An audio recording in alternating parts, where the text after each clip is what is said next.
You're always so busy. It's high time you gave yourself a proper break. Even the sharpest blade loses its edge if it's always in use. Regular maintenance is essential for reliable performance.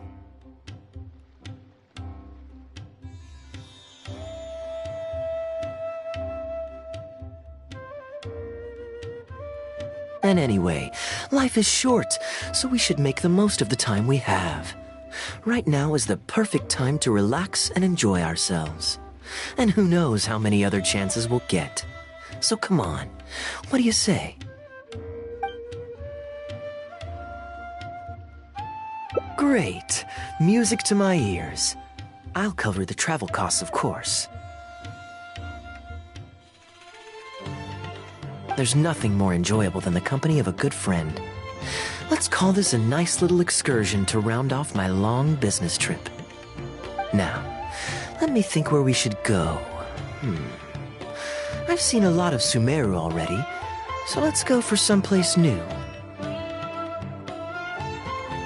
How about Liyue? I'd be heading past there on my way back to Mondstadt anyway, so it's not out of the way.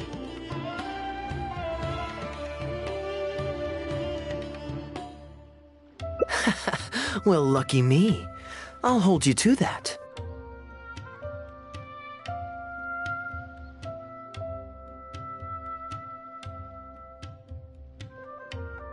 Liyue's Ministry of Civil Affairs frequently corresponds with the Knights of Favonius, so the address on their letterhead is one of the few places I'm familiar with. I don't have much luggage, so it won't take me long to pack. Give me a moment, and then we'll head there together.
I've heard that there's lots to see and do in Liyue, but I'm sure you're more familiar with the place than I am, so I'll leave the itinerary to you.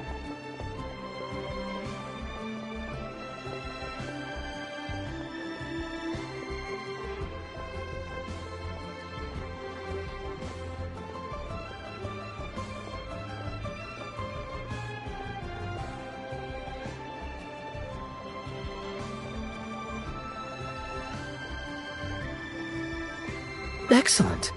Well, hopefully I'll get to know some of these friends for myself.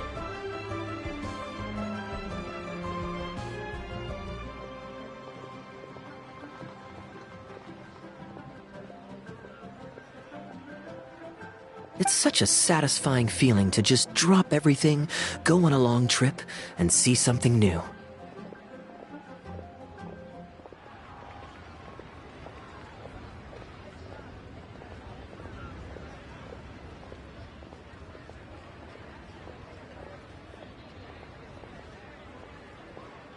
Who knows who we might cross paths with?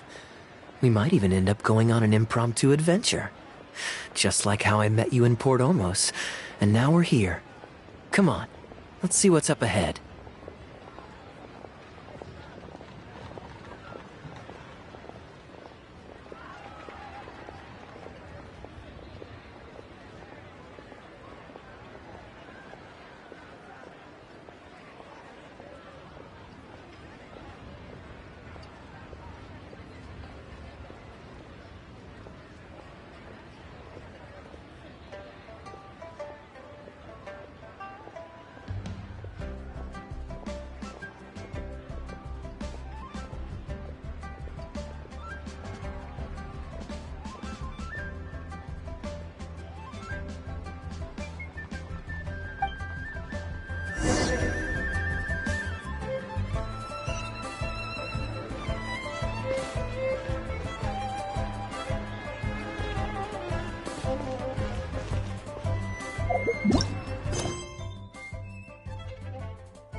Do you know this shop?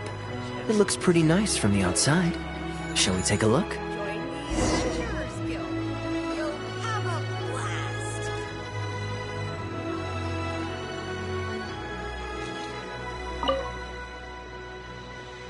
Welcome to Mingxing Jewelry.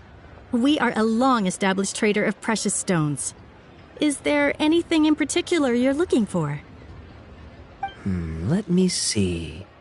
Ah, some nice jewelry you've got here. Maybe I can grab something with a local flavor as a souvenir.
What do you think, traveler? See anything that suits my style? I trust your judgment.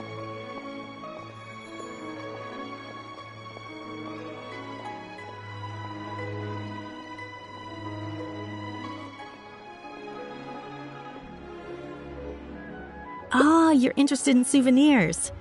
If you're struggling to decide, you might want to consider getting some jade. You can't go wrong with a nice jade pendant. They're an elegant addition to your look, whatever your age or gender. If you're looking for a specific design, we can make it to your specifications. It does take some time to fulfill an order, however. High-quality jade is hard to come by, so our waiting list is at least a couple of weeks. Oh, that's a pity. I'm just visiting and I won't be in town for very long.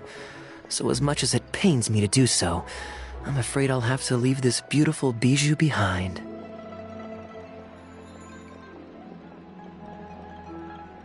No worries at all, sir. If you're looking for something off the shelf, why not go and see Mr. Shurto at the Jade Mystery? He also deals in jade and precious stones.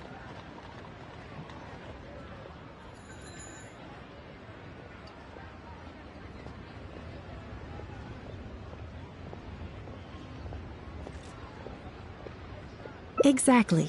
But on that note, let me give you a word of advice. There's no risk in purchasing a piece of jade that's already been cut. But you could lose all of your mora betting on uncut rocks.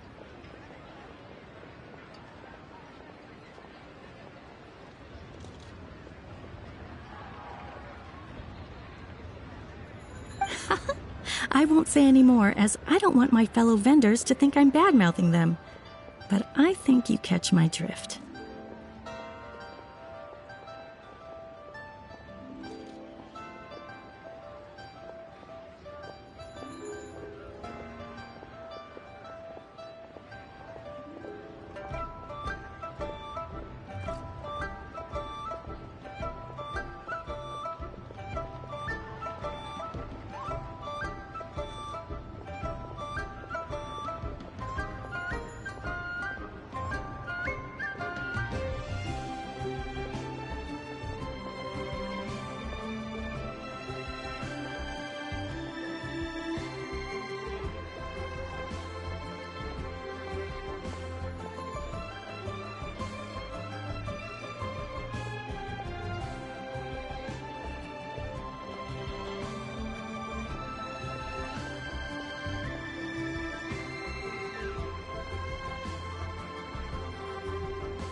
It's only human nature to spend a little when you're on a trip, but don't be too hasty to part with your cash.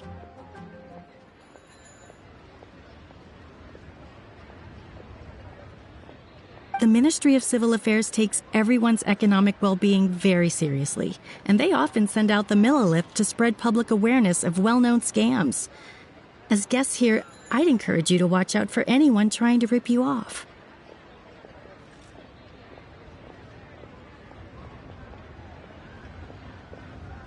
I think that's sound advice wherever you go into that. We appreciate it, boss.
Come on, let's get moving. We're not frozen in place after all.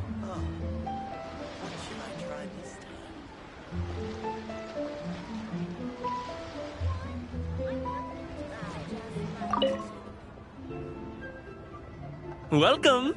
Looking for uncut stones or pre-cut jade? We've got plenty of both for your viewing pleasure. Uncut stones. Ah, yes, we were just briefed on that. Let's take a look at the pre-cut jade. I believe I detect a quiet but distinct tone of apprehension in your words.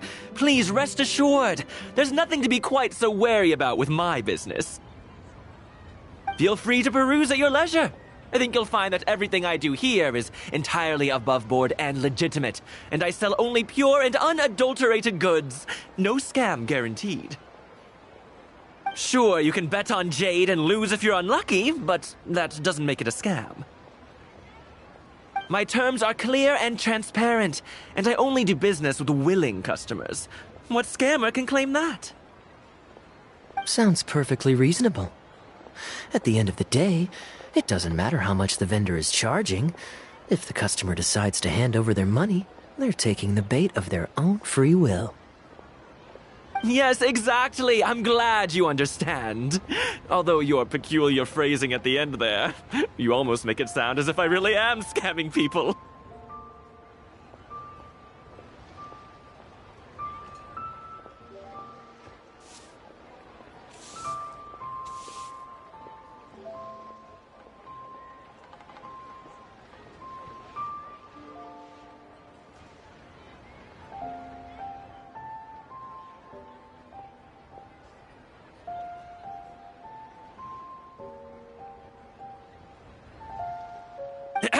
Anyway, betting on jade is what it is. Feel free to try your luck, but if you can't afford to lose, then it's not for you. We don't need to cause each other any trouble.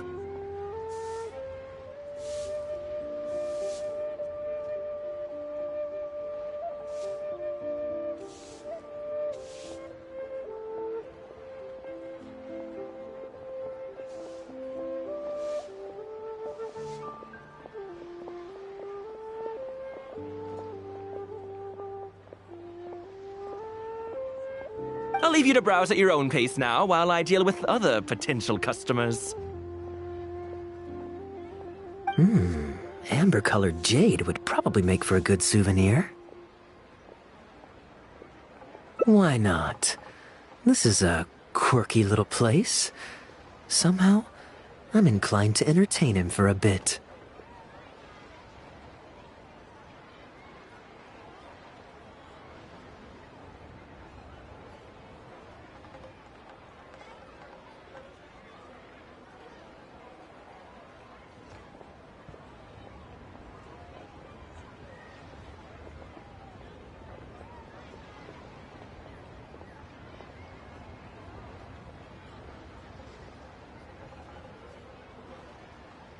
Well, if you're not interested, then I guess we'll pass.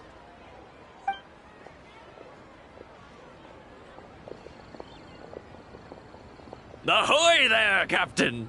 Fancy seeing you back in town. Struck any gold lately? What, a poor sailor like me? You must be joking. I barely managed to make ends meet. What about you, Chateau? Still scamming people with your pile of rocks? Hey! Keep your voice down. Can't you see I've got customers? But more to the point, when have you ever seen a customer get scammed in my store? I mean, you want the full list? Or... Hold up, is that... Captain Kaeya! What, brings you to Liyue?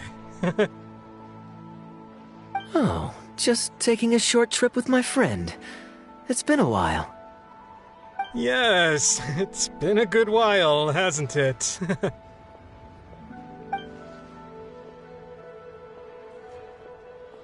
Anywhere you'd recommend I visit while I'm here? Let me think. Wanmin Restaurant's always a pretty good bet. Chef Mao's daughter is a skilled chef, and their prices are very reasonable. My wife can't get enough of their boiled fish. You could give that a try. And, speaking of my wife, she won't let me forget what a great help you've been to us before. So thank you, on her behalf. Your wife? Ah, yes. How is she doing these days? Keeping well?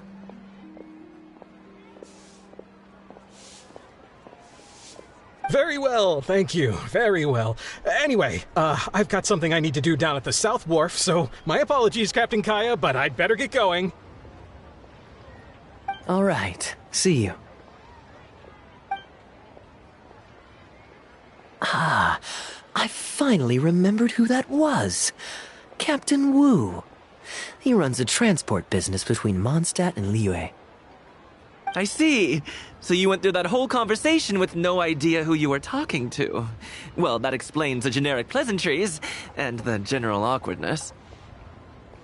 Old Wu's usually quite the chatterbox, so it's very unusual for him to just take off mid-conversation. How exactly do you two know each other anyway? An educated guess. Yes, you could put it like that.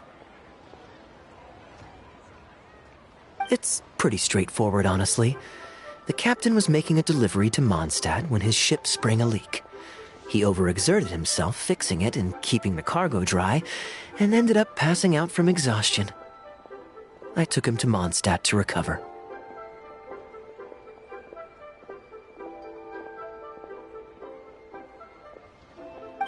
Well, it still seems strange to me. Sure, he's hardly the most charming conversationalist, and he's also mighty stubborn, but all of us know Old Wu is an honest and kind-hearted man.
His eldest was once playing on that big rock over there when he took a tumble and injured himself. I helped to patch the kid up, and the next day, old Wu was here to buy a couple of uncut stones.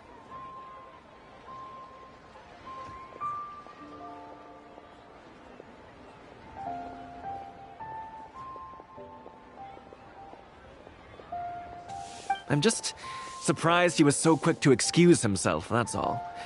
Normally, he's the kind of guy who, if you run into him on the street and he owes you a favor, he'll grab you by the hand and thank you profusely until you ask him to stop. Well, stubborn, I can believe. Someone had drilled a gaping hole in his ship, and the water was coming in fast. How he managed to make it all the way to Mondstadt, not to mention with his cargo intact, I have no idea.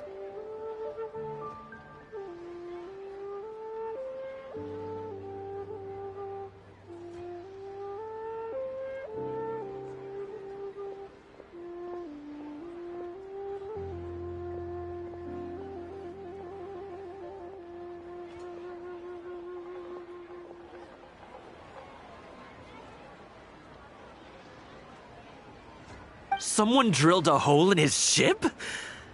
Oh dear. It must have been one of the less savory captains out there trying to sabotage his business so they can squeeze their way into the market. When competition is stiff, sometimes things get ugly. It's the way of the world, unfortunately. His line of work isn't easy. The poor fellow usually has to set sail before the break of dawn. He's been loitering around a lot these past few weeks, though. I thought maybe he'd come into Samora.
Competition is fierce these days, and there's not a lot of mora to be made in shipping.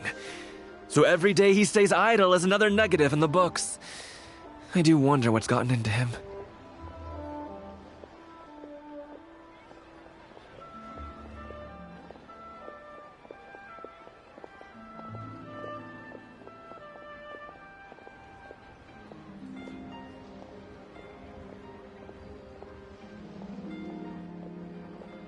Anyway, I digress.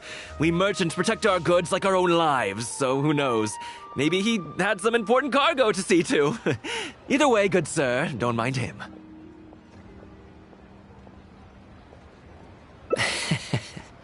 I am an upstanding member of the Knights of Favonius, after all. Just look me in the eyes. Don't you find me trustworthy? Since you asked about recommendations earlier, you're here from Mondstadt, yes? Might I suggest the tea house is somewhere to rest your legs? If memory serves, they're just about to retell the tale of Bravebeard the Valiant from the top. Why not pay them a visit? Huh. Sounds interesting enough. Let's check it out.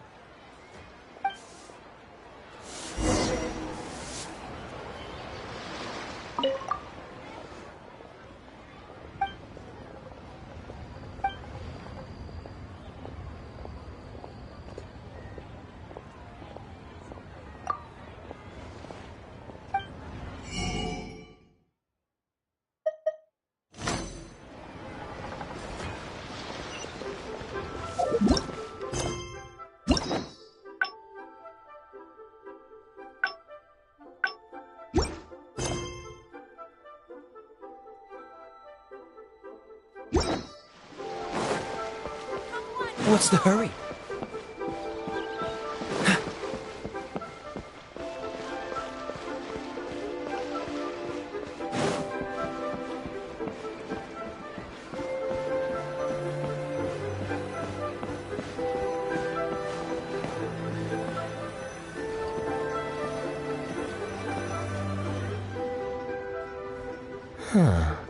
So this is the He tea house. We meet again, Captain Kaeya. What a coincidence. Twice in one day.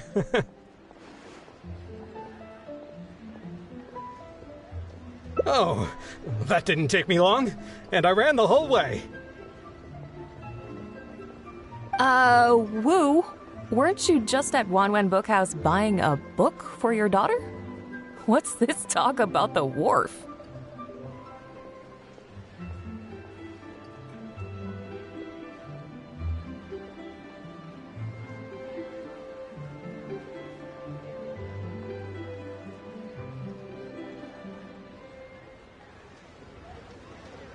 Shh, just leave it be, Aunt Zhang.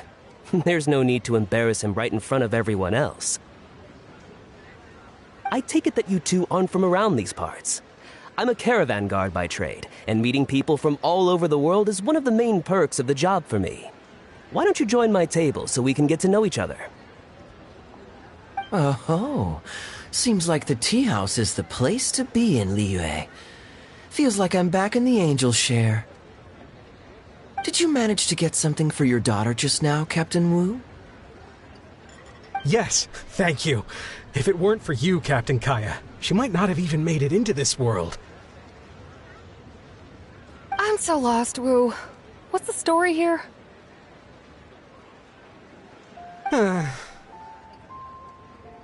Your wife's originally from Mondstadt, isn't she? Did you run into Captain Kaeya when you were there on business, or when you were visiting the in-laws? The latter. Oh, this is so humiliating. Anyway, back when my wife was pregnant, we were taking a trip to Mondstadt to visit her parents this one time, when we were mugged by a group of treasure hoarders near Dawn Winery. Oh, that sounds awful. Were either of you hurt? I mean, he's still here, and he's still got all his limbs, so they can't have roughed him up too bad. I'm guessing Captain Kaeya stepped in before they could do either of you any serious harm, huh? Yes, he did. Thankfully, he heard my wife crying for help and drove them away. My wife was injured and quite shaken up by the ordeal, so he took her to the winery and asked them to look after her. So what happened to you? Where did you disappear to? I was in the water. Huh? What did you jump in the water for? You know they can still get you in there, right? No, that's not... I did... They threw me into the water and, stripped me of all my clothes. They did what? Did they have a weird fetish or something? Stripping a sailor naked and throwing him into the water. It's not like you were going to drown. So, then what? I take it you swam to shore? The treasure hoarders always move in groups, and fighting back when you're outnumbered isn't usually an option. It's no surprise that they quickly overpowered Captain Wu. I'm just glad that everyone made it out all right at the end. Captain Kaeya, please, there's no need for you to try to save face for me like this. I already owe you so much. You don't have to do anything more.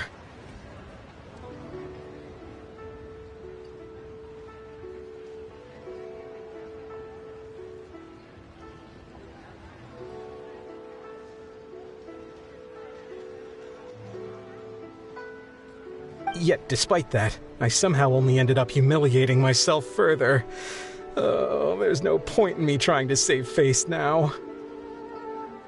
They tossed me into the water to humiliate me, and to use it as leverage to get my wife to pay up. But they didn't know that I could swim. What I'd intended was to pretend to drown, then sneak back onto shore while they weren't looking, and find a way to rescue my wife. That was before Captain Kaeya appeared out of nowhere and saved the day. So then I figured I'd get out of the water, get dressed, and catch up with you. But God knows what they did with my clothes. I couldn't find them anywhere. By the time I gave up looking for them, you were most of the way to the winery, so I had to run after you with nary a thing on myself. outrageous. So, what happened next? I made it to the winery, but the maids noticed me first, and they called the Lord of the Manor out to give me the beating the treasure hoarders never got around to.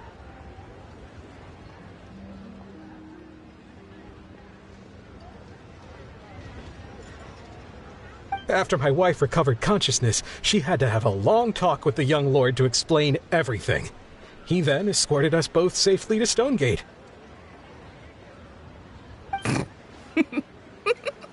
Oh, whoa. I'm sorry. But...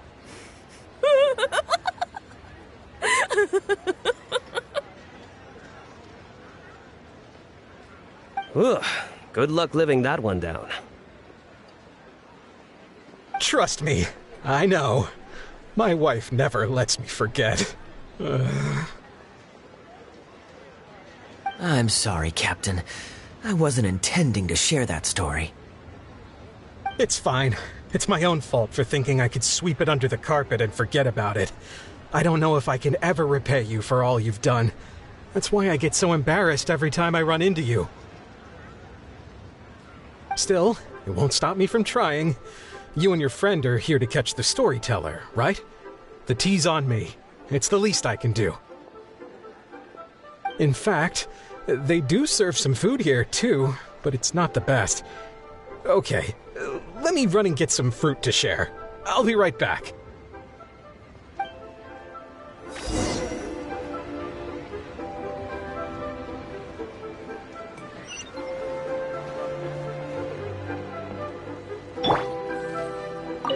I wonder how much Fanaria caught of that. Old Wu really has no filter, does he?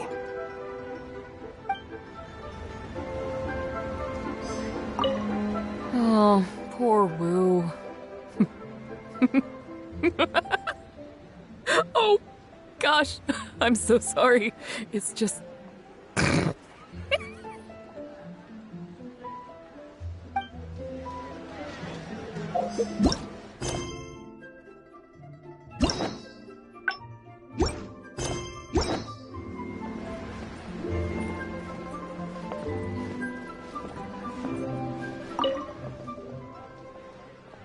He really didn't have to share all the details of that story. But since he didn't seem to mind, I wasn't about to stop him.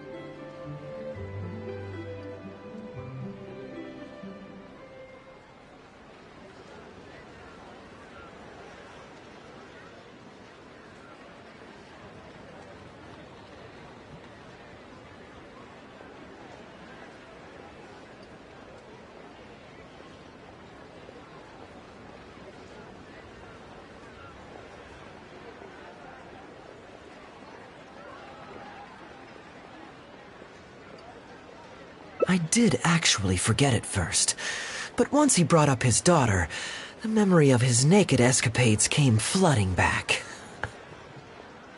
D-Luke thought some pervert was harassing the maids.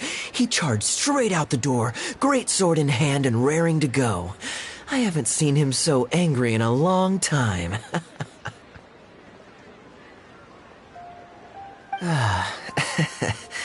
So many people owe me favors nowadays. It's hard to keep track of them all. I really should go check my favors ledger once I'm back and refresh my memory. Hey, you didn't think I was being serious, did you? Do I really strike you as the kind of person to keep track of favors in a notebook? I just helped the guy out on a couple of occasions because I happened to be in the right place at the right time. I have no intention of asking him to do anything for me in return. At least, not so far.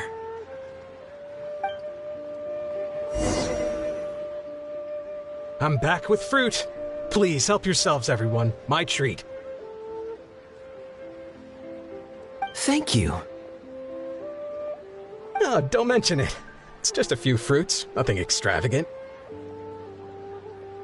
Once my new pharmaceutical business takes off and I have more to spare, I'll get you a proper thank you gift and send it to the Knights of Favonius.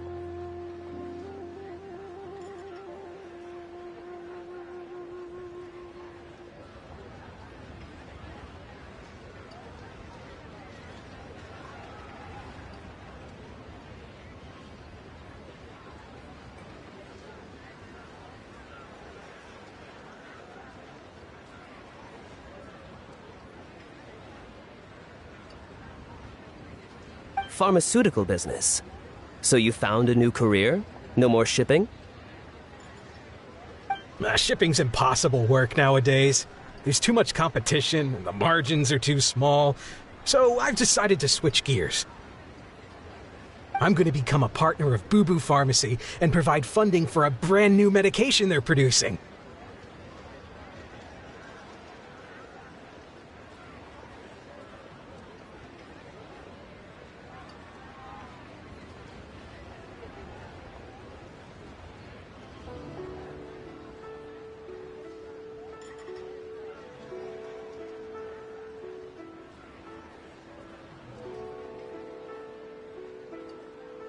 It's specially formulated to treat seasonal joint and limb pain. If you didn't know, it's a very common health complaint among sailors, but also extremely difficult to treat. I've suffered from it myself, which is why I know that a lot of people stand to benefit from this once it enters the market. It's a good cause, and a stable source of income. Whichever way you look at it, it's a step up from the back-breaking work I did before. I've already had some talks and invested 1 million mora for the first round of funding. That's impressive, Wu. I wouldn't have thought you had the connections for something like that. So is it Dr. Baiju that you're in talks with? Oh no, not Dr. Baiju. Actually, it was his master, Dr. Baifudze. His medical expertise and clinical experience are second to none, and he really cares about his patients.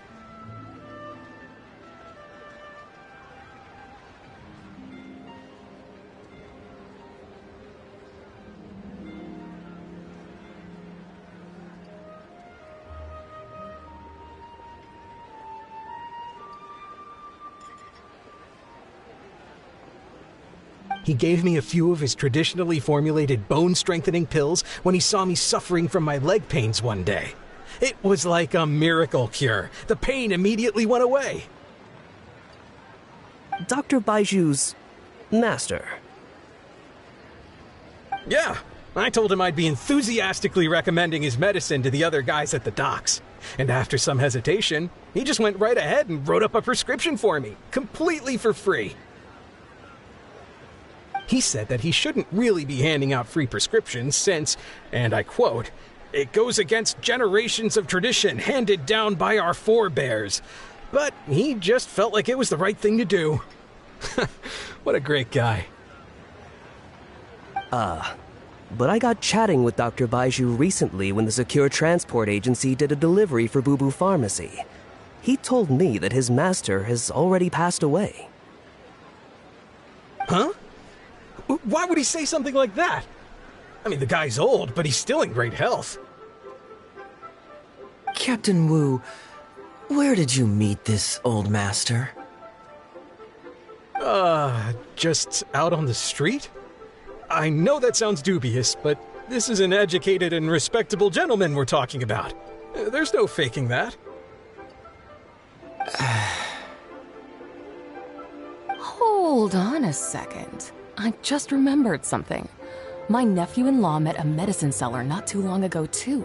He also described it as a miracle cure. He spent a lot of mora on it, but when he brought it to Boo Boo Pharmacy, Herbalist Gui took one look and told him he'd bought nothing but regular painkillers. This Baifudze you met, did he by any chance have a goatee and salt and pepper hair? He did. If I may, Captain Wu, there's a lot of mora involved here. It seems like it would be worth asking this Dr. Baiju about his master, just to set the record straight. You could show him the medicine as well. Clearly there's some misunderstanding here. You're right, Captain Kaeya. A quick trip to Boo Boo Pharmacy and I can get Dr. Baiju to clear all of this up. I'm sure it's all... hopefully it's all fine. He left in a hurry. He must be stressed out of his mind right now. Hey, let him deal with this, okay? No point in you stressing yourself out, too. Fraud or not, it's up to Captain Wu to figure out exactly who he's gotten himself involved with. I'm no Dark Knight hero, or martial arts hero for that matter, and neither are you. Wait, where are you? Now that I think about it, I can see you having a secret double life as a martial arts hero here in Liyue. You certainly have the personality for it. Either way, Liyue has its own rules and regulations. Best to let the Ministry of Civil Affairs deal with this in the proper manner. If a couple of outlanders like us get involved, we might just end up muddying the waters, even with the best of intentions. We came here to enjoy ourselves, remember? We don't want to get our priorities mixed up. Oh, and look at that. The storyteller's taking the stage. It is said that the sky's the limit for the aspirational soul. But alas, for the woes of the world are equally limitless. No such stranger to woes was Huang Guang, a man who, having suffered countless injustices at the hands of his fellow men, forsook them to dwell among the mountains and rivers.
Yet fate fortuitous found him when he entered the tutelage of an adeptus and learned many mystical arts from them.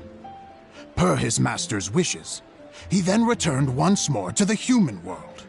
Only this time, with a sworn duty to cleanse the land of demons and to see justice done wherever he might tread.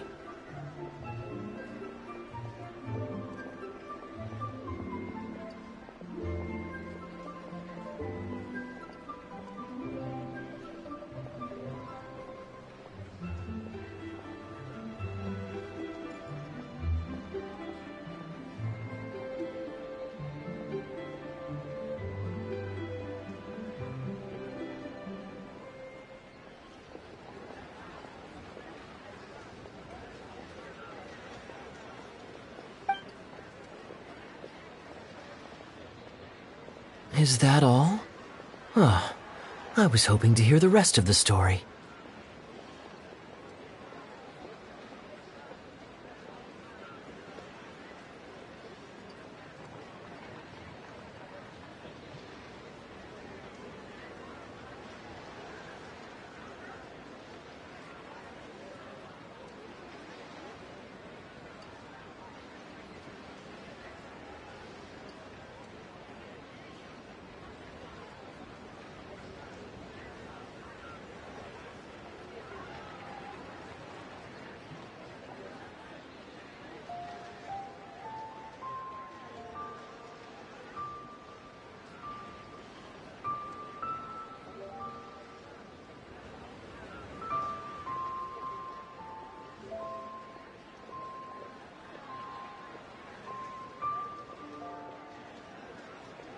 It was all right.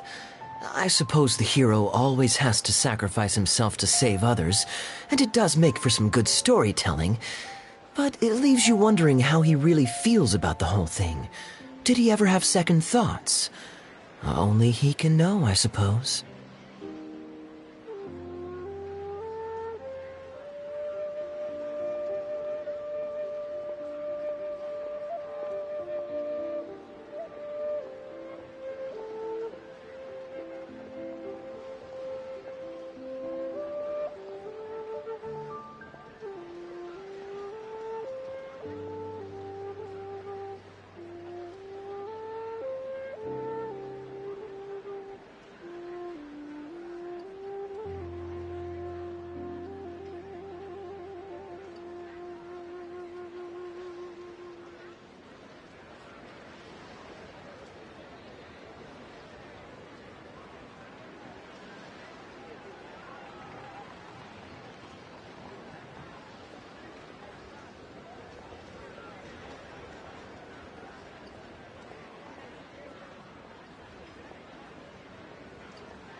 Oh, I see the show is over.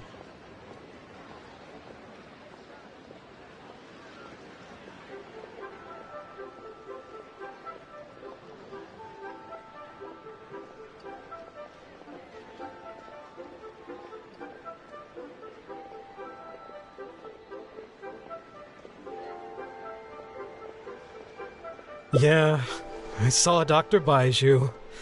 Looks like it was a scam after all.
Then what are you waiting for? Don't just stand there.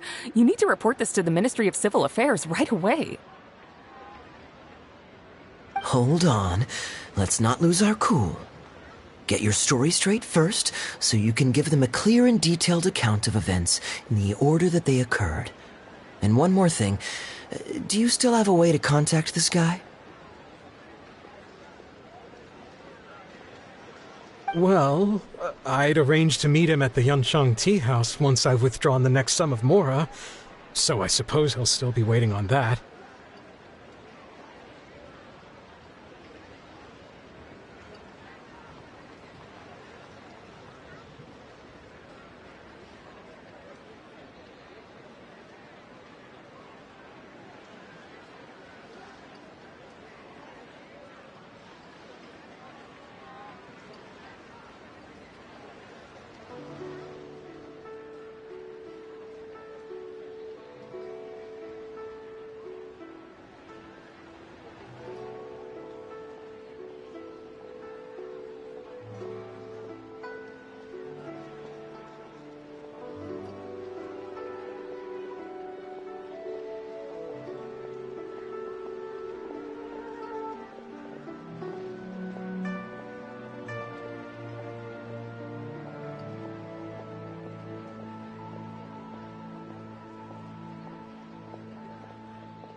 Okay, so you've got another meeting lined up.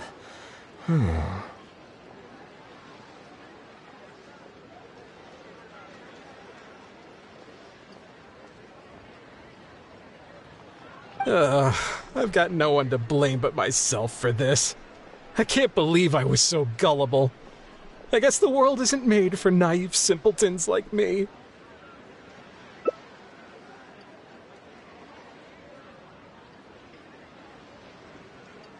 Young man, you're a good person, and I'm touched by your words of comfort. Still, it's up to me to find a way to get my Mora back.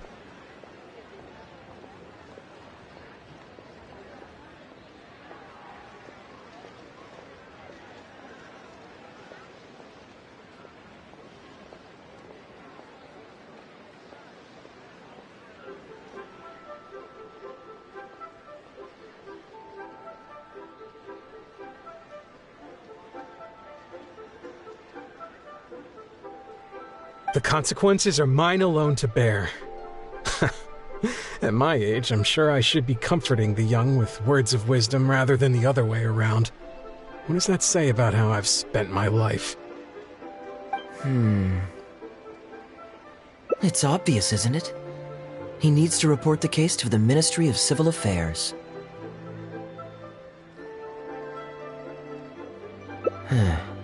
Come with me.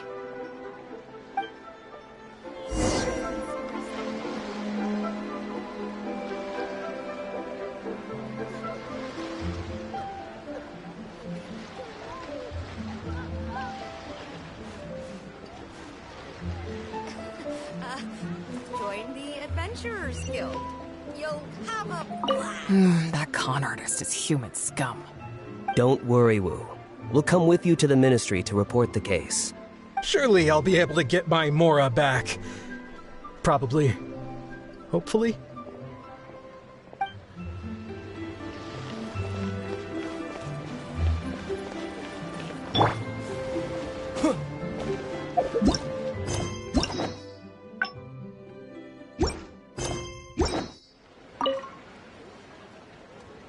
I am quite curious. How does our chivalrous martial arts hero intend to come to Captain Wu's rescue here?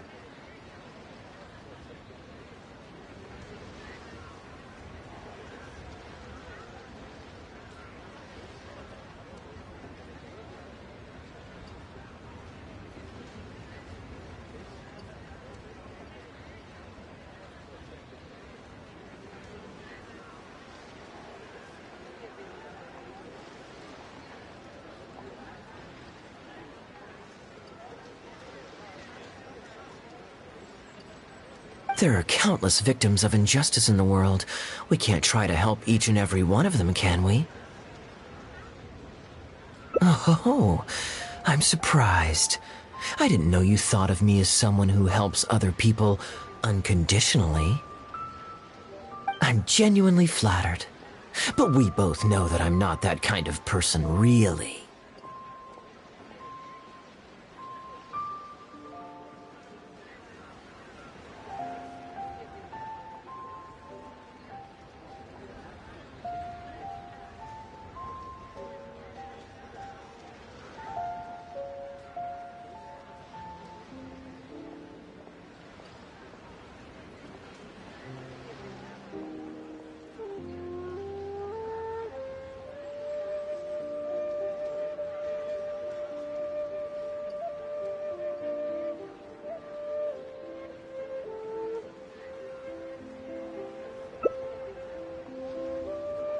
Your logic is very straightforward, and quite endearing in its simplicity. But I like how you think, so I'll indulge your martial arts hero aspirations for now.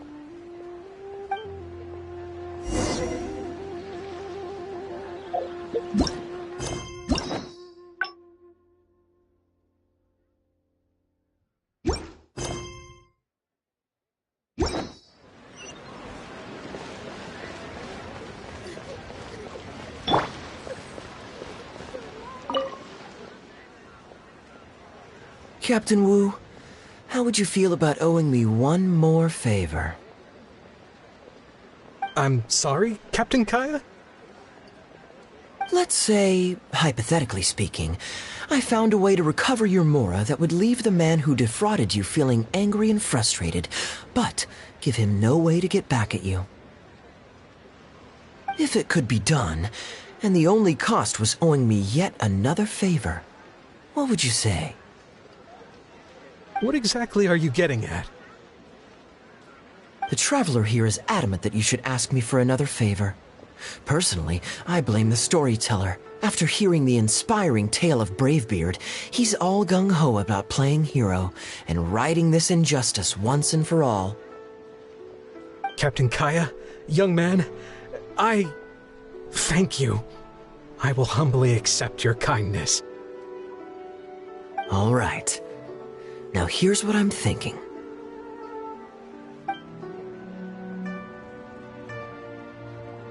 All right, then it's settled. Per our brave hero's plan, let's rendezvous at Yanshang Tea House tomorrow.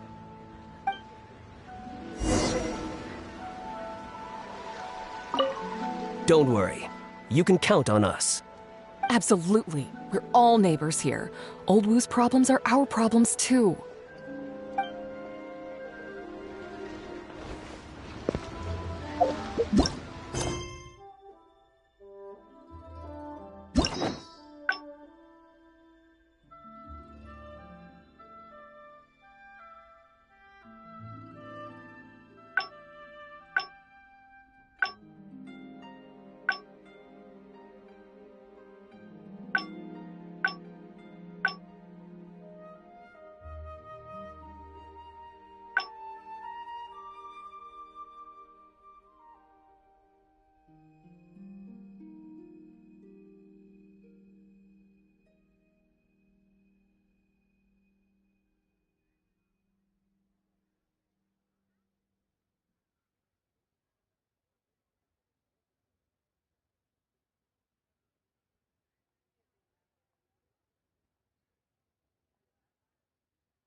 Seems all the other knights already have their hands full.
You're here.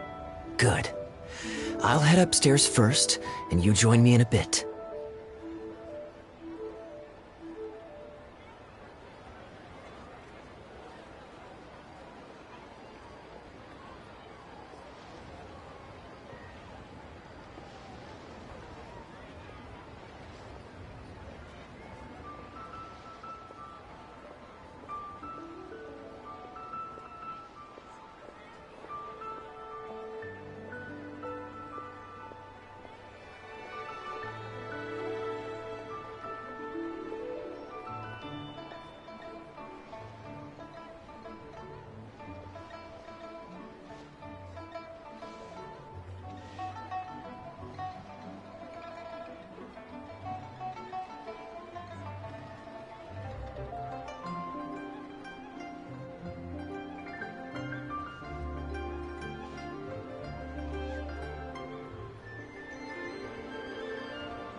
You've got nothing to worry about. As long as this lucky coin's in my hands, it'll do as it's told.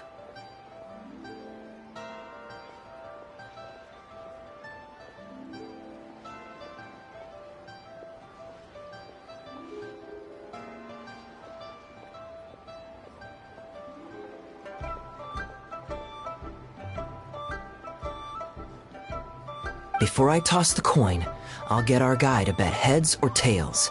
Then it's your turn to bet. Now remember, if I touch my chin, you bet heads. If I touch my forehead, you go for tails.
Are you waiting for someone? As long as you follow the rules of the tea house, you're welcome here. Please be our guest.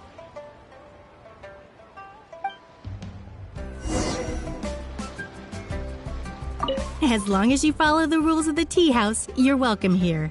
Please be our guest.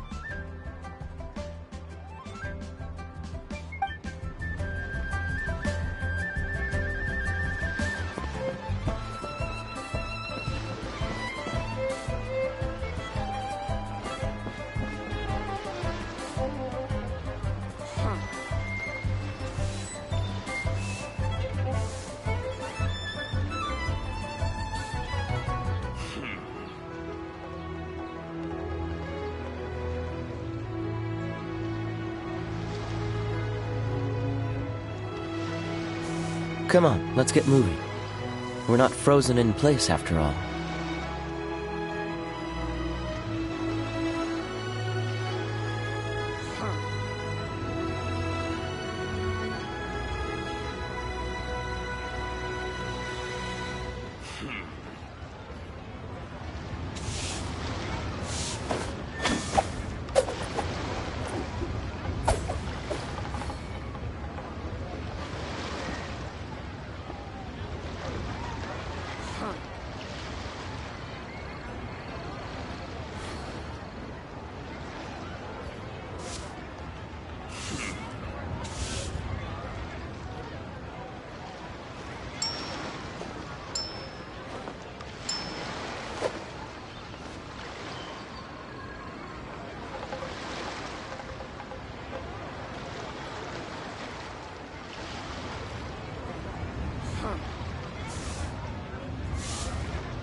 I didn't know you were such a slacker.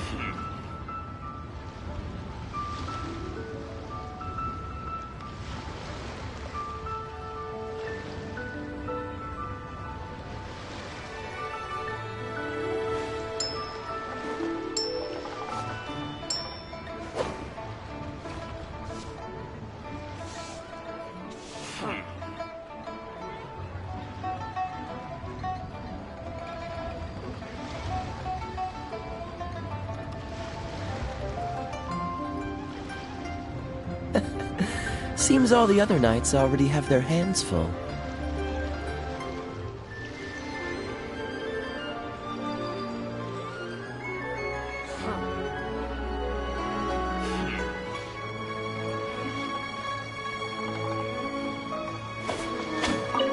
I know all I have to do is wait here, but no, forget it.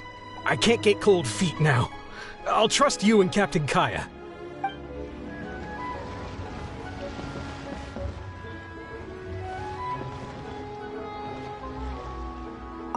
This table's taken.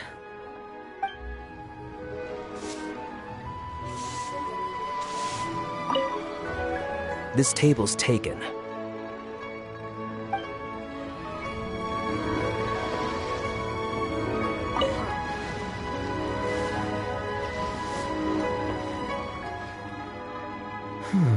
From the way you describe it, Liyue does sound like an attractive place to settle. Perhaps I might have to make the move here after all. All that awaits me back in Mondstadt is a horde of insufferable sycophants. Truly tedious. The reason I left home in the first place was because I was reluctant to simply live off of my inheritance. I understand. For one as ambitious as yourself, Mr. Rich, living off of the family fortune must feel like the dullest existence in the world.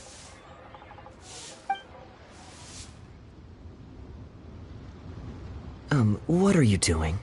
It's common courtesy to introduce yourself. Can't you see we got here first?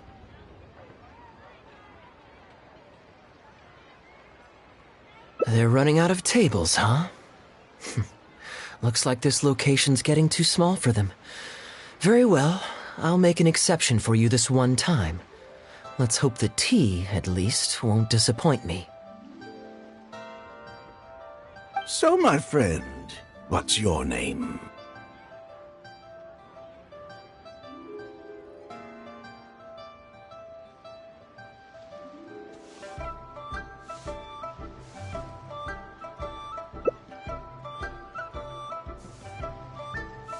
Here is the tea that you ordered. Please enjoy. Ugh, this tea is... never mind. Mr. Bai, this has been a most pleasant and insightful conversation. I consider it good fortune that I encountered such a refined gentleman as yourself so far from home. Please allow me to pay for the tea. Yes, good fortune indeed. In that case, I must thank you for your generosity. You there. I'll get yours too.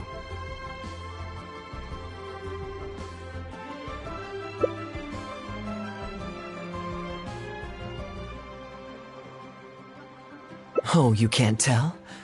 My family's lived in Mondstadt for generations. I got bored sitting around at home and decided to set off on a journey to expand my horizons. The sights of Liyue Harbor are rather spectacular. I've half a mind to buy a waterfront property here so I can come vacationing every year. That would be quite nice. If the family would spare me a little loose change, I could even invest in an antique shop or two so I have something to do during the day.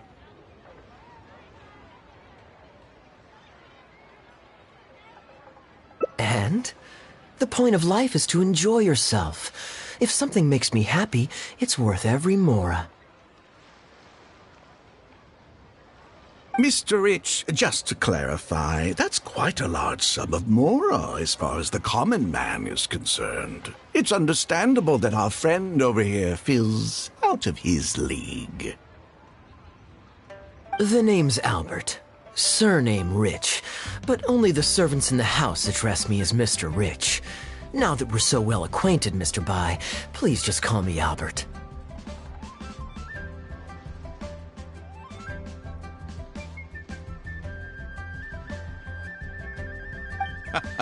Albert does have a nice ring to it. It is my honor to become friends with someone of your caliber. You flatter me. What say you to acting as my guide during my time in Liyue? I'll pay you handsomely, of course. Naturally, board and lodging would be included. And I could pay you in the region of 50,000 mora per day? No need, my good friend. I shan't be so vulgar as to take your mora. We're both men of character. The pleasure of your ongoing acquaintance shall be ample reward in itself.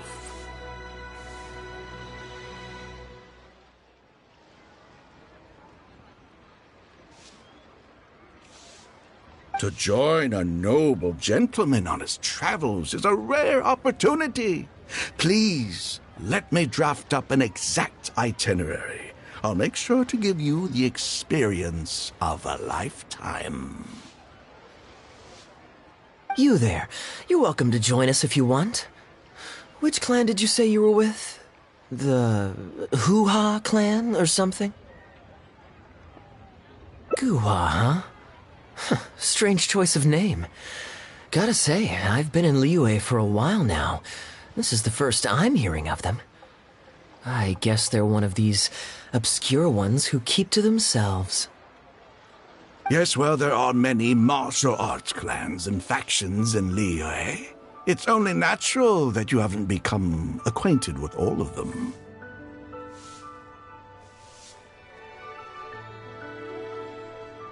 Ha, fair enough. Still, weird name. Bet they have some even weirder practices. Seriously though, what kind of skills do you guys train anyway? It's all for show, right? I saw some people performing a few tricks down at the wharf. Is it that kind of thing?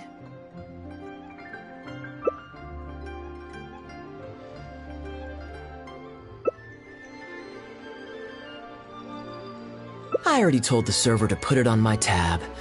Don't bother getting her to split the bill. It'll only complicate things.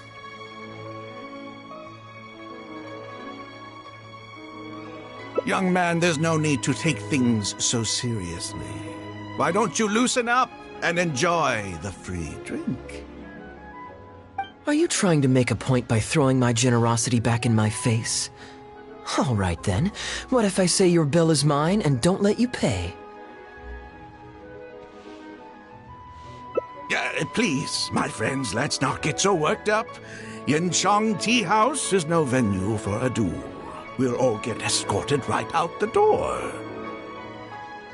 You young people have hot tempers, I understand that. But there's no need to come to blows over a few words taken to heart when there are far more diplomatic ways to resolve the dispute.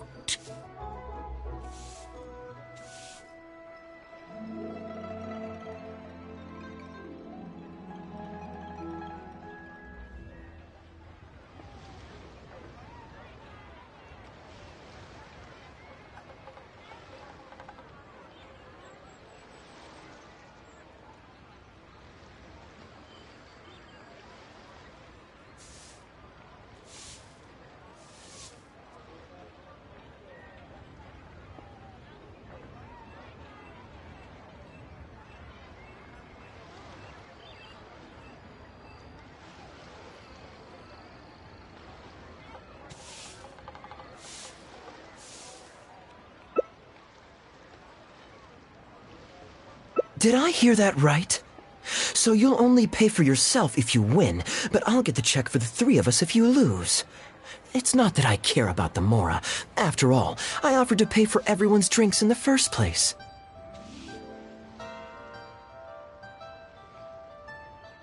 No, what I find truly absurd is your refusal to play fair. I demand that you also pay for three if you win.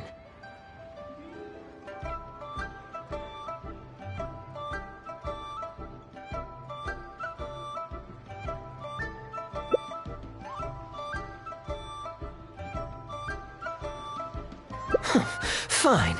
You can have your apology if you win, but on one condition. We'll do the best of three, and the winner pays for the table. Well, as long as you're no longer raring to fight, peace begets wealth, as the elders used to say. Why don't you join us, Mr. Bai? Let's entertain this guy for a sec. We don't want him to think you're stingy.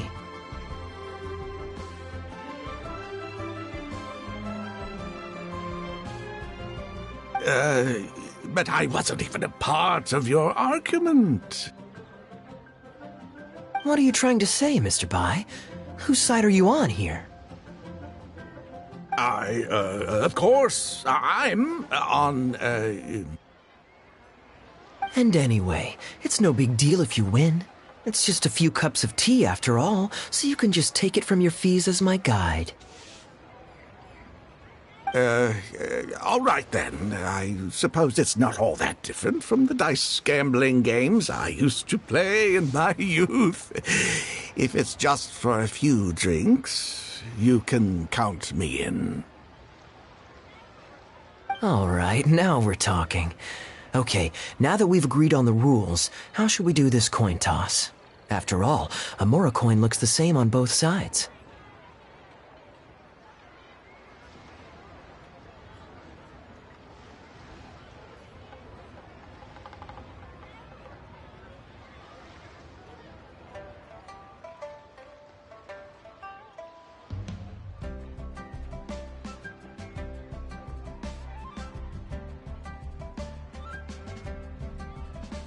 Well, that should be simple enough. Here, I'll take this coin and ask the counter to draw a line on one side. You two can wait for me.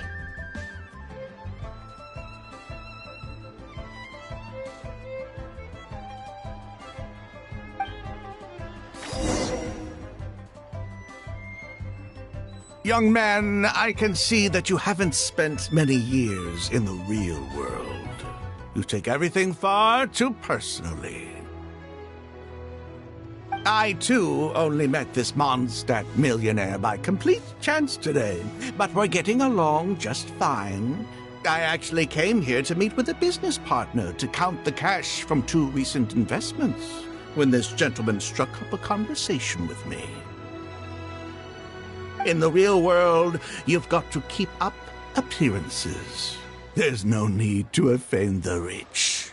After all, if you keep them happy, you can probably make some more off of them, too. You young people are much too impulsive. It pays to keep a level head. Just so we're clear, let's say the marked side is heads and the unmarked side is tails.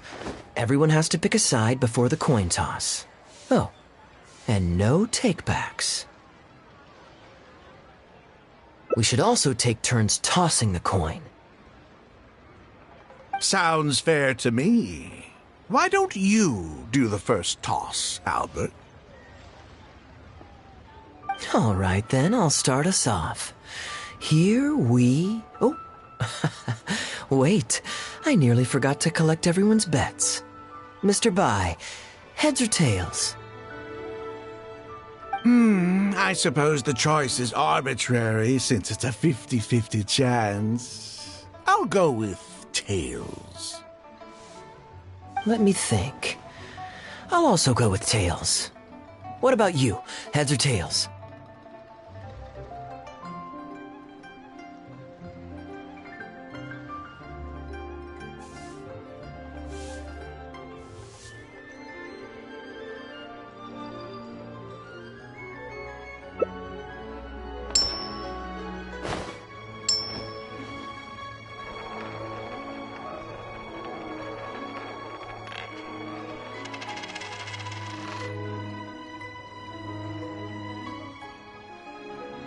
Oh, darn, I won.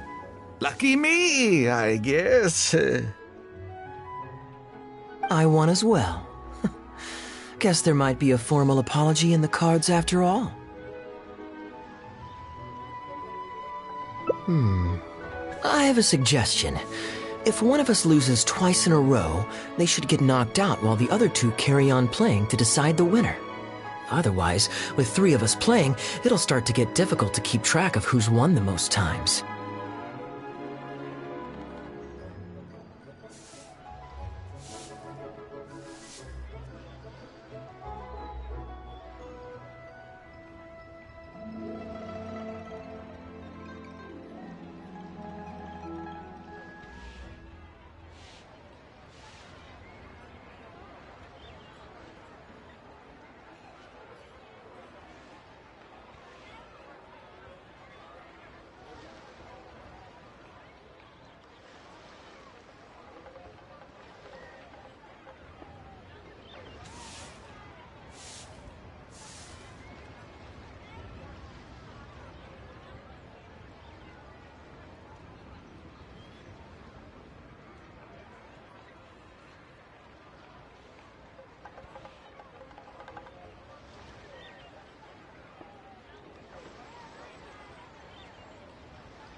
I flipped the coin last time, so why don't you go next?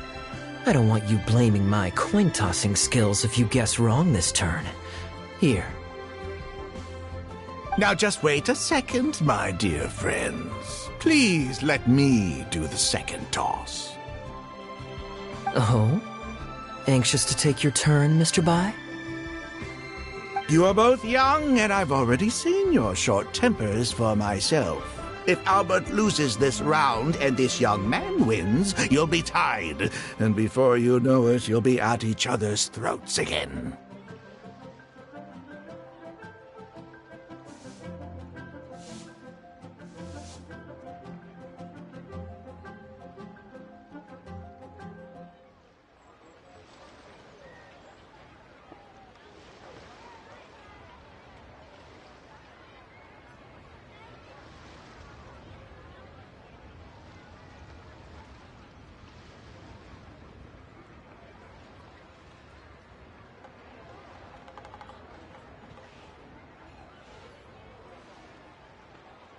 Well, that's not my only consideration, either. You two may be too young to know this, but I've been around the block a few times. What's to say this isn't a trick coin, In dice games, people use all sorts of methods to rig the game. Some even fit the dice with mechanisms that give them whichever result they want.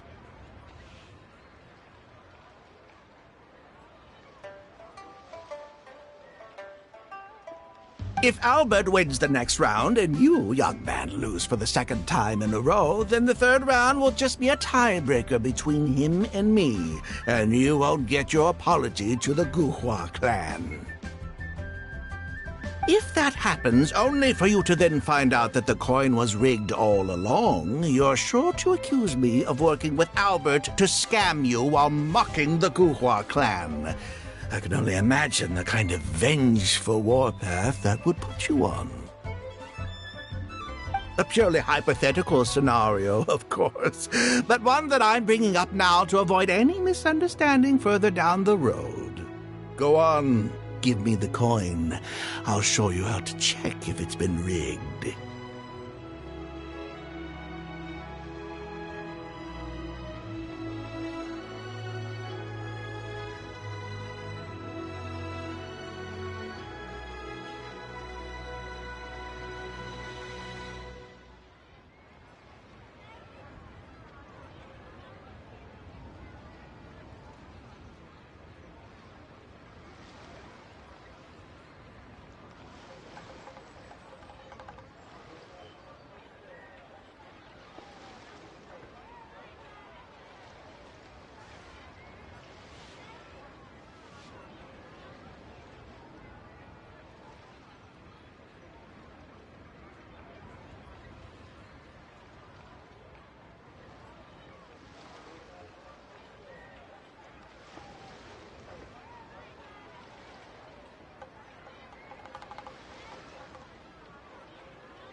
Very diligent of you indeed, Mr. Bai. Looks like I chose the right person to be my guide. Here, take it. A rigged coin will always be a little heavier than a normal coin, you see. This one seems perfectly normal to me, however. But don't take it from me. Why don't you test it for yourself?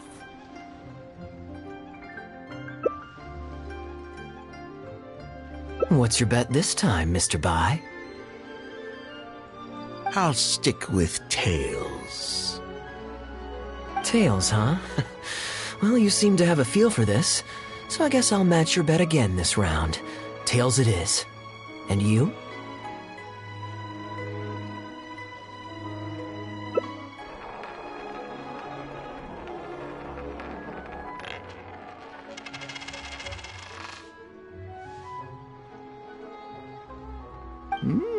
Well, my luck's still just about holding out. The three of us are now tied, so no one drops out. Certainly better than Albert and I going head-to-head in the final round. Well, here you go. What'll it be, Mr. Bai? It's a tough decision this time. That's what makes it fun, isn't it? Anyway, there's no need to stress. What's the cost of a few cups of tea compared to 50,000 I'll be paying you every day? You make a good point. All right, I'll take heads. Okay, and now it's my turn to guess. Not that the outcome matters either way to me. I won't even notice the more's gone. Whatever, I'll take tails.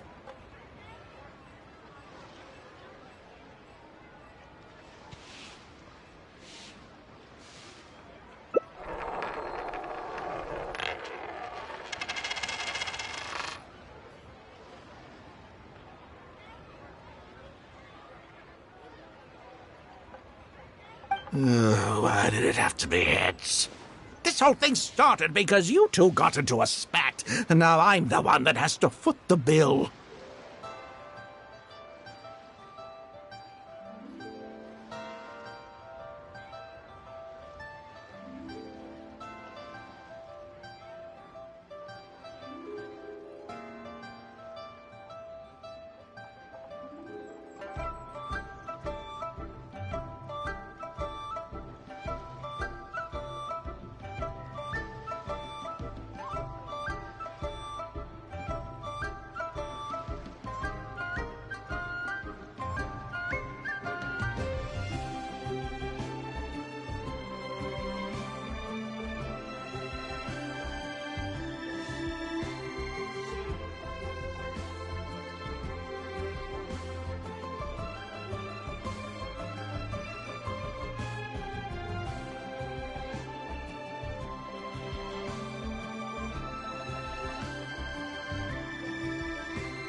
What say you to another round?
Sure, why not?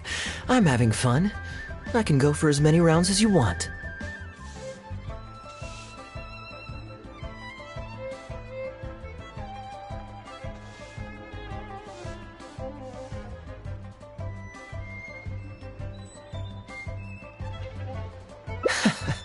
What a miserly person. Do as you please. The two of us can play.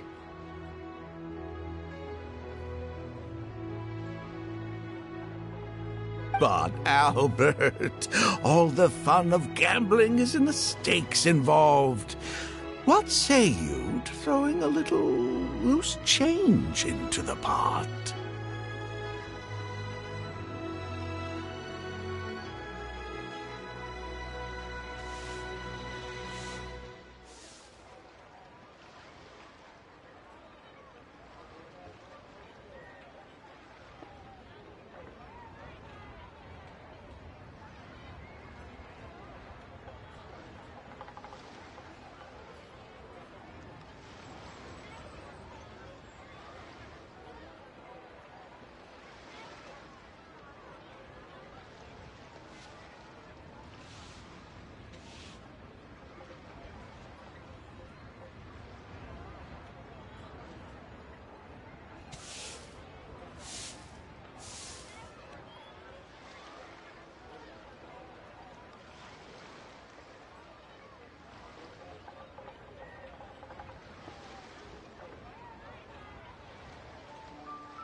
Ah, come on now.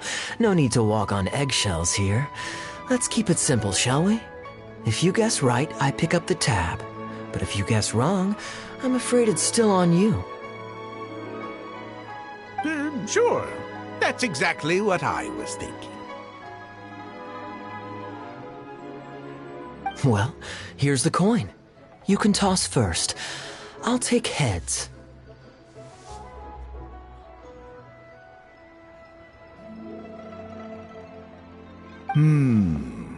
I'll choose...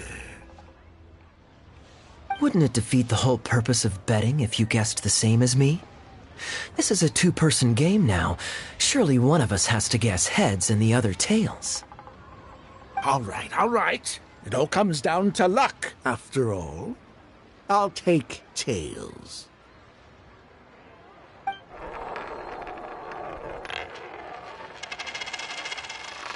Ooh, looks like Rex Lapis has smiled upon me today after all.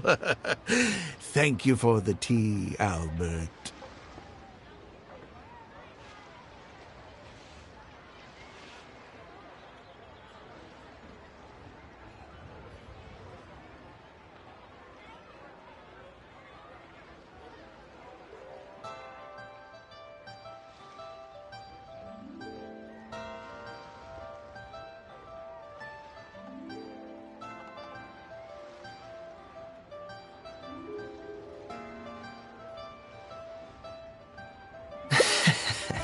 Look at you getting so giddy over some chump change. It's like you've never gambled with real money before, my old man. That's a real rush, I'm telling you. This is nothing by comparison. In fact, I'm starting to get a little bored. Well, in that case, would you care for another game? Sure. Let's up the stakes a little this time. Shall we say 50,000? Oh, maybe that's a little on the high side. What, 50,000? But that's just a single day's guide pay for you.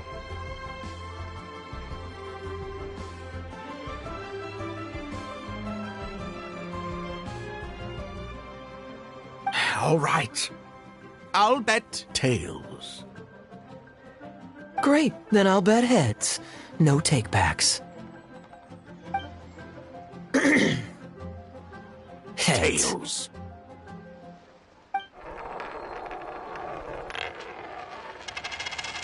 Oh, how unfortunate.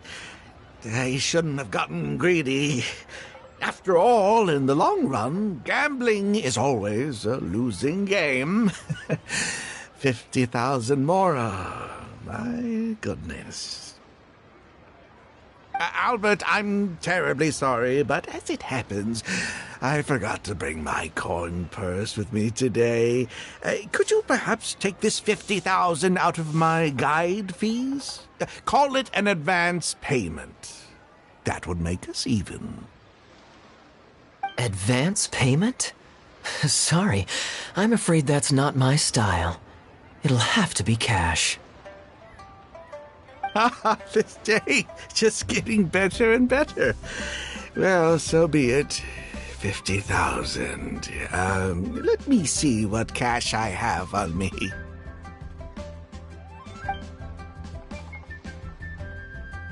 Just 50,000? That's not what we agreed on. Huh? What are you talking about?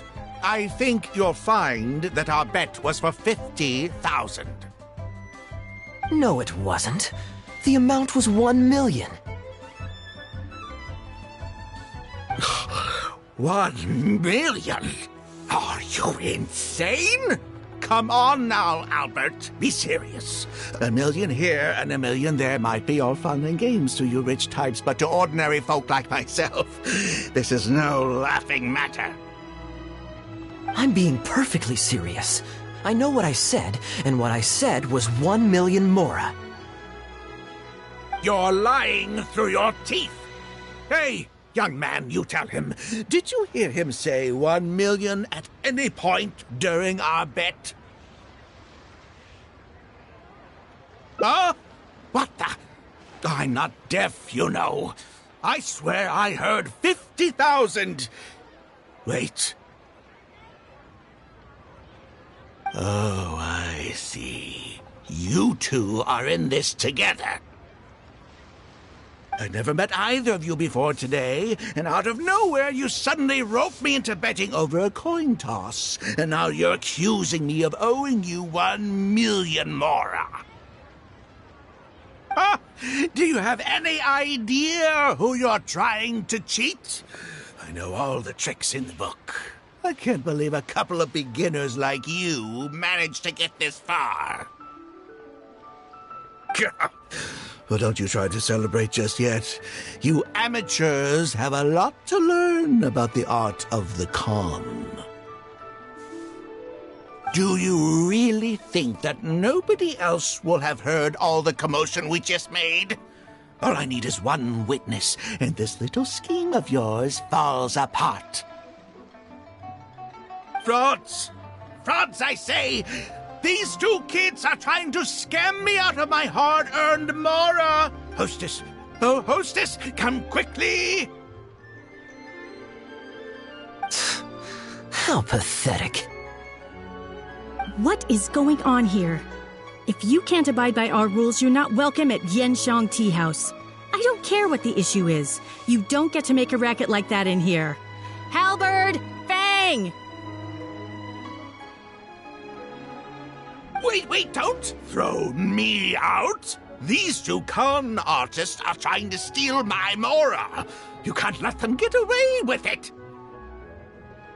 Well, let's take this somewhere else. I don't want any of you disturbing the other guests.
This table's taken.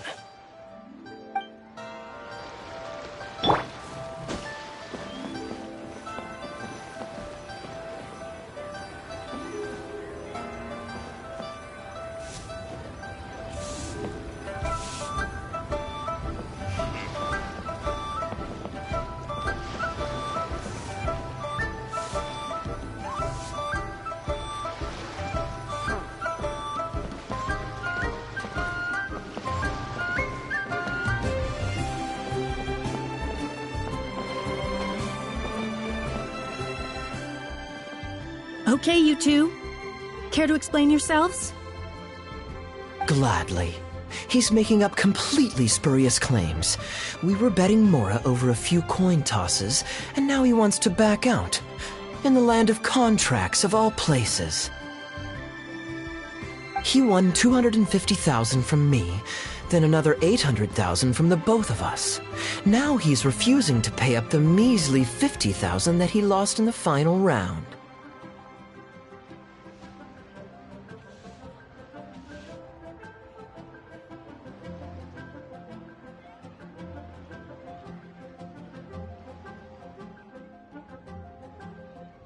Okay, so after settling up, a total of 1 million mora should have changed hands. Sounds plausible enough. Oh, It's a complete pack of lies. Hostess, if you don't believe me, ask anyone else in the tea house. These kids were so loud. I guarantee you everybody in that room knows the true story.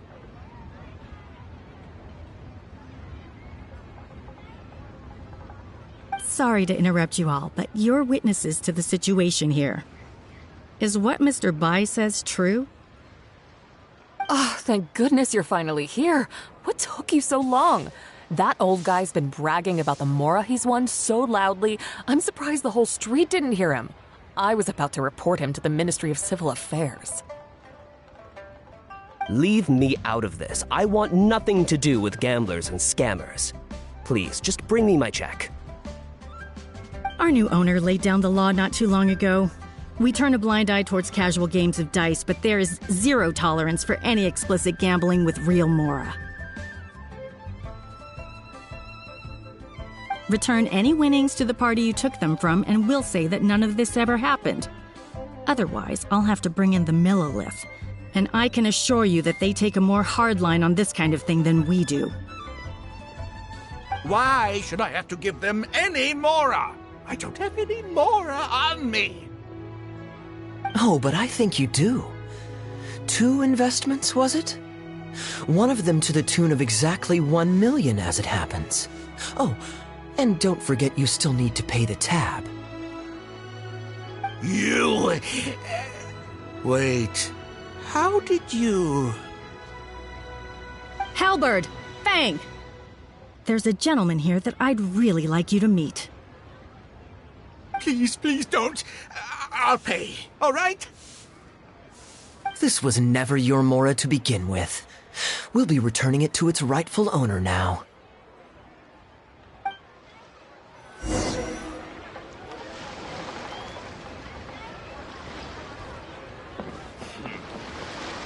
We can't have this discussion in front of the other customers. Please, step outside.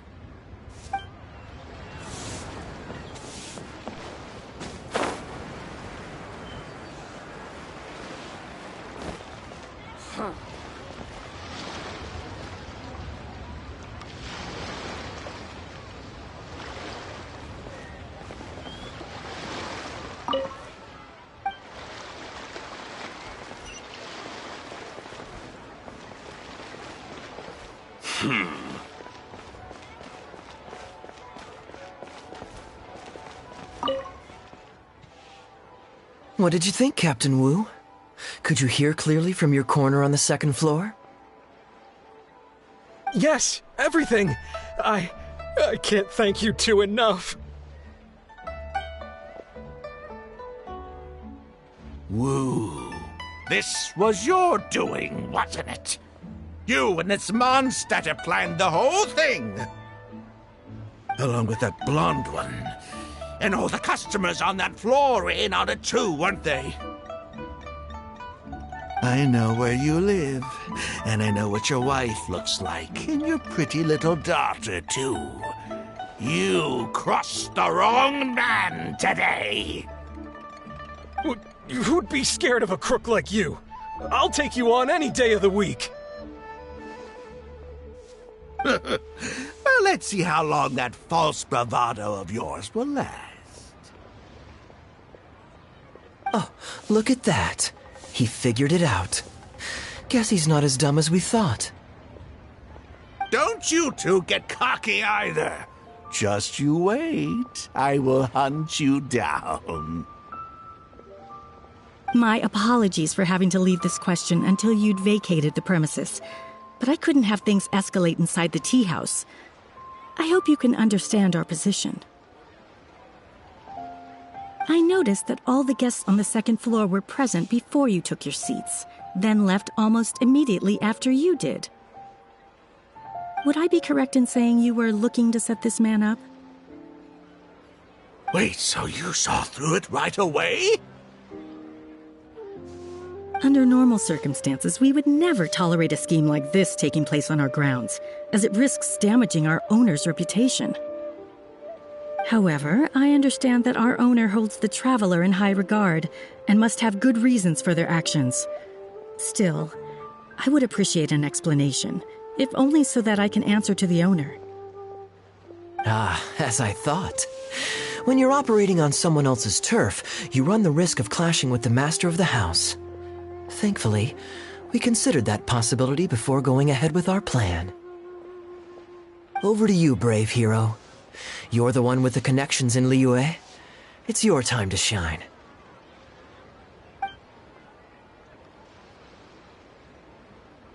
Okay, I understand the situation now. It goes without saying that I have no wish to stand in the way of your chivalrous deeds. I'll report everything you told me to our owner. Well, Captain Wu, remember what I promised you? What do you think? Angry and frustrated enough for you? Excuse me, coming through. Is this the Mr. Bai you reported to us? Yes, that's him all right. The one who scammed Captain Wu. Wait! Where's your evidence, And Wu, you've already recovered your Mora. I don't deserve to be punished twice for the same crime. You can't talk your way out of this one. You're already suspected of defrauding multiple victims out of smaller amounts, and the combined total meets the threshold for a conviction. If it turns out you're guilty in this case too, it'll only add to your sentence. Does the plaintiff have any witnesses? If so, we'd really appreciate if they could come with us and provide a testimony. You got tangled up in this too, huh? In that case, please come with me. Your witness statements will play a crucial role in helping to move this case forward. Don't worry, we won't take up too much of your time. And you, sir, can stop twiddling your thumbs. You're coming with us too. Hey, keep your hands off me. I'll cooperate. Stop manhandling me.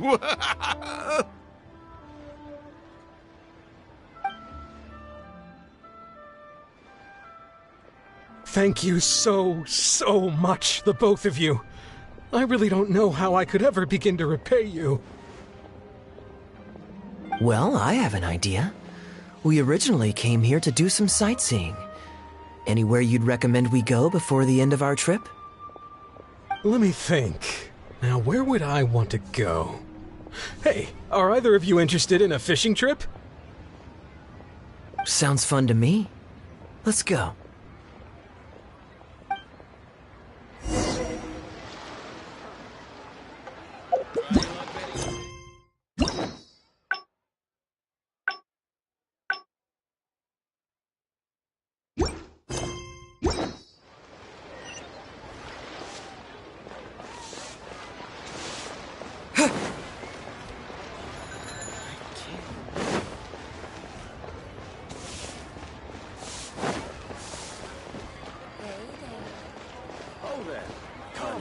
Come and see this rare and precious curio. Try your luck betting on games?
Dodge this!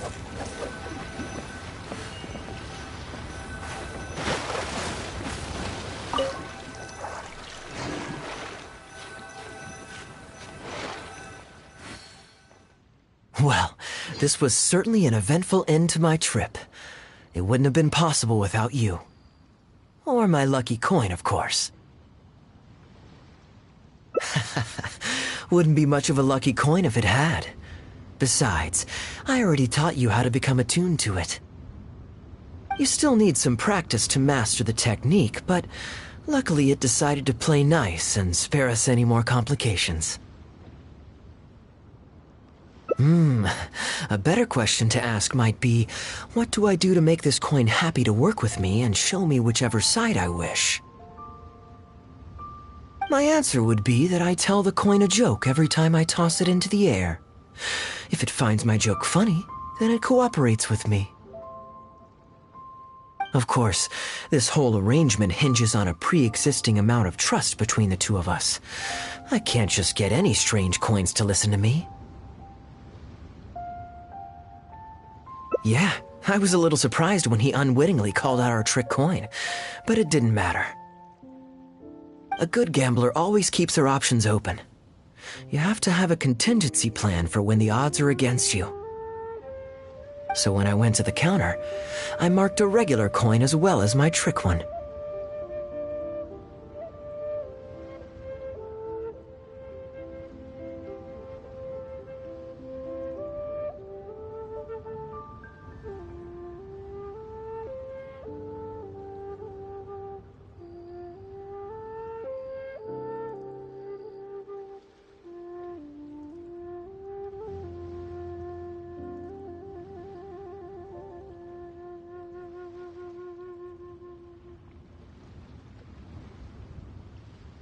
That safely avoided any risk of him finding out about the trick coin. But it also meant that we wouldn't be able to control the result of that round. But hey, what does it matter?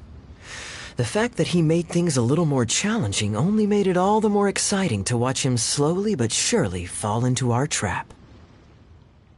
Especially listening to him warn us about the possibility of a rigged coin right as we were scamming him. That was my favorite part. As long as I chose the same bet as him, and you bet the opposite to me, it was always going to end up with him paying. Unless, of course, he'd had some other tricks up his sleeve that we hadn't thought of. Then things would have gotten really interesting. You two are genuinely the smartest people I've ever met. I'm no intellectual, so I would never have been able to come up with a plan like this. Even when you described it to me, I only understood parts of it.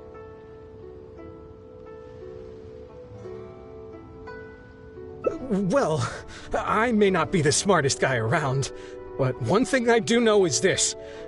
One should always return tenfold the help that they've received from others. We were just ordinary acquaintances. You had no reason to help me as much as you did. If there's anything I can ever do for you in the future, anything at all, please let me know. You can always count on me. I guarantee it. Oh?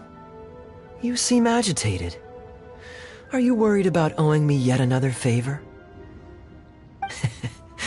There are two kinds of people who owe me favors. One is my friends, and the other my informants. My informants have to fulfill whatever requests I make of them, no questions asked. The question is, which kind of person do you want to be?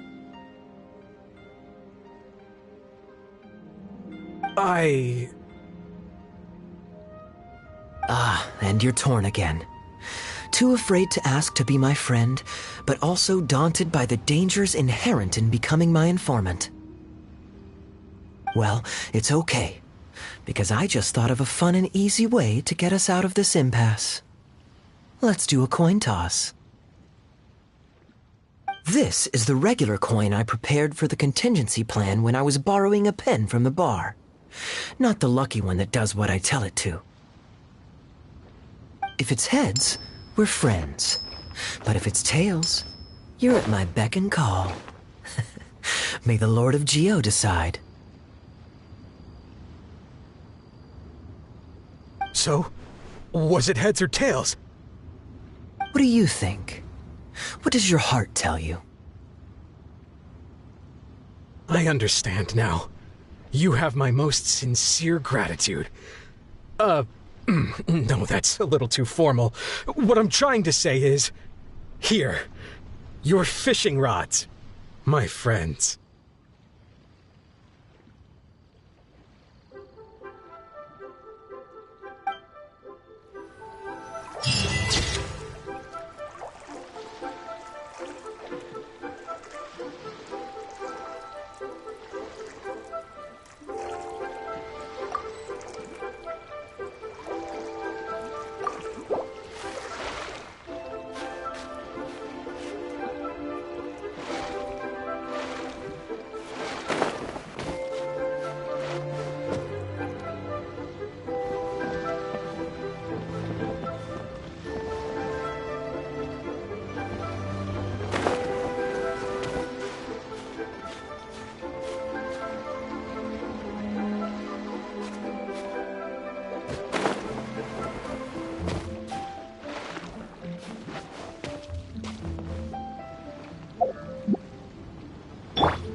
Look, Mondstadt's windmills. Ah, such a comforting sight. Now, as promised, your souvenir. Here you go. According to the merchant I bought it from. Merchants love to exaggerate. I know you like rare things, so perhaps you can add this to your collection. Of course, you can also use it as an ordinary pot. Personally, I think it'd make an excellent wine vessel.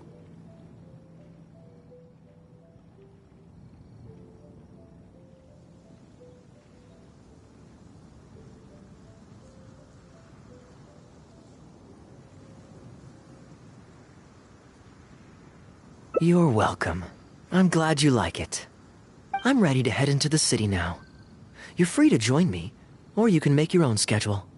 I could give everyone their souvenirs first, but I'm not sure whether I'm in the mood for running around and visiting people right after the long journey. Maybe I'll take a breather first. But I know I'll only get bored sitting in my room alone. Ugh. Do you have any suggestions?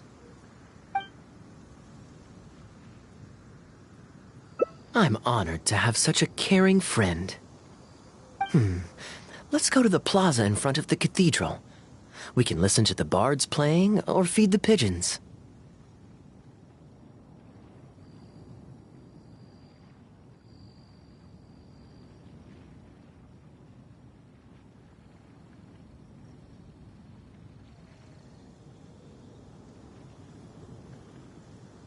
After so long in Sumeru, I've begun to miss that slow-paced and relaxed atmosphere.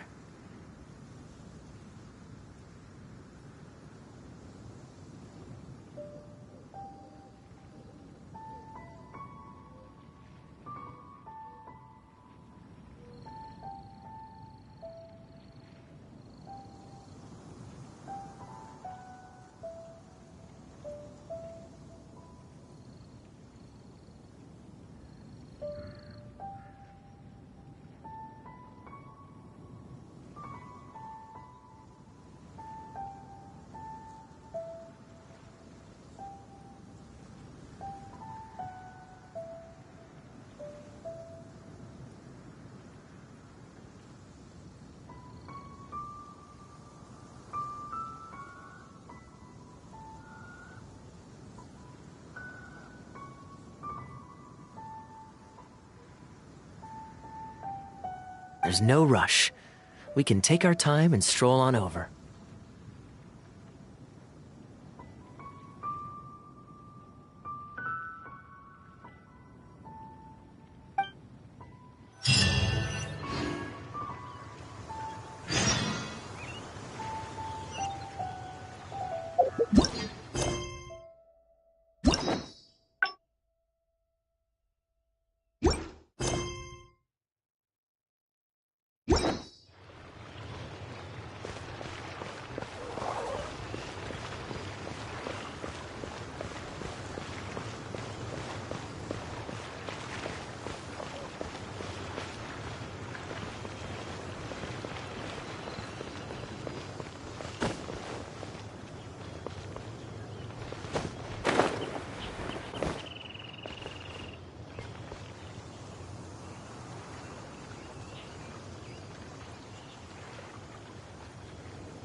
moment to compose myself.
Ready for reconnaissance.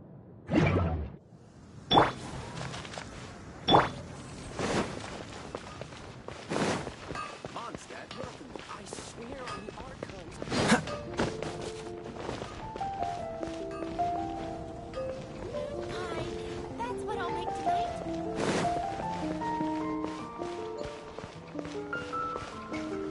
I guess I'll Star Snatch. Did you hear what happened? It's the Academia. What happened this time? What's the hurry?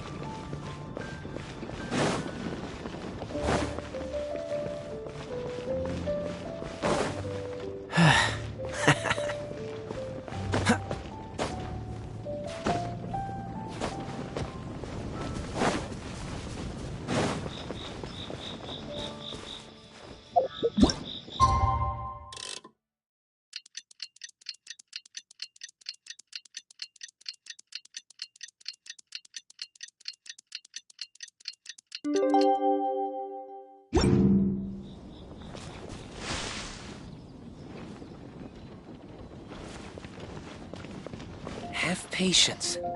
One step at a time.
Port Ormos is always lively, even late into the night. People there go to bed much later than I imagined.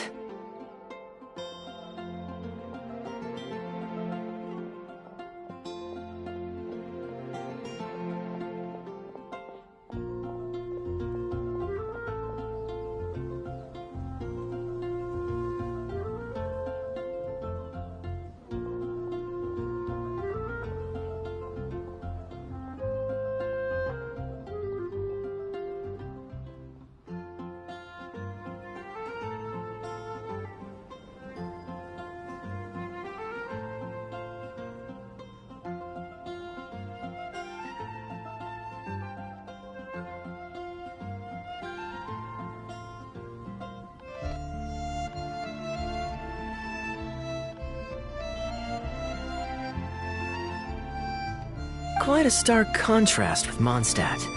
People pray and play music in the cathedral plaza during the day, but come nighttime, the streets are deserted except for the knights on patrol. Good question. Life in Sumeru is never dull. Last time I was out drinking on the street at night, some passing mercenaries invited me to dance.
Although, I did learn later that that kind of thing is highly unusual even there. They must have been in a very good mood that night.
They taught me a lot of songs that they usually sing during feasts.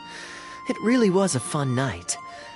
But be that as it may, I think I'm more suited to the free and easy life in Mondstadt.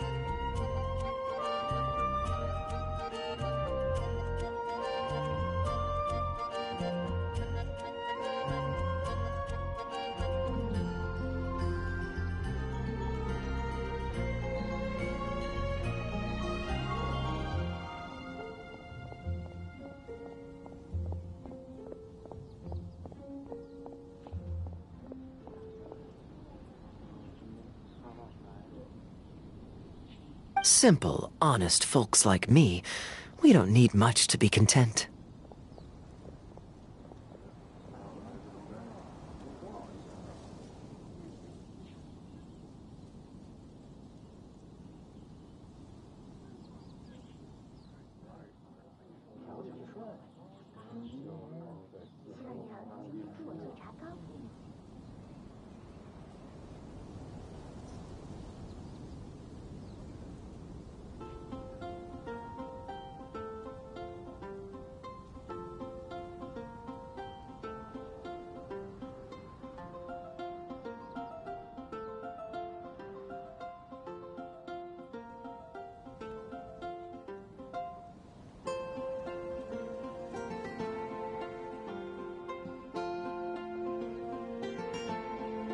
Fair enough. Let's shelve that discussion for now. Have you ever had a chance to hear the cathedral choir before?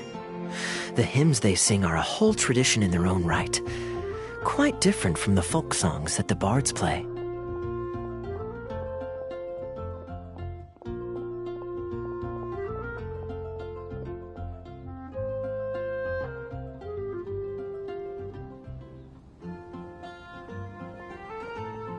Well, let's see if we can catch them today. Sister Grace is right there, so we can ask her about the choir's schedule.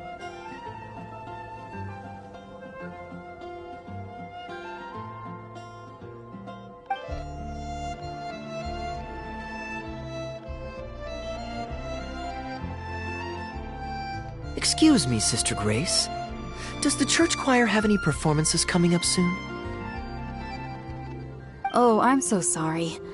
The hymn concert we previously announced has unfortunately been pushed back. Oh? What's the story there? As you probably know, Captain Kaeya, we've been trying to organize an amateur choir in addition to the regular church choir. Ah, yes. I heard about that. I believe the plan was ultimately to have different choirs who can take turns to perform hymn concerts. Yes, exactly. Well, it turns out there are plenty of believers who are good singers and interested in joining a choir. So, in theory, it should have been a simple case of getting everyone in the same room, then practice, practice, practice. But, for some reason, the rehearsals are going terribly. I don't understand it. Everyone in the choir has a basic level of musical literacy, but they sound awful together. It's like everyone's trying to do their own thing. There's no group harmony.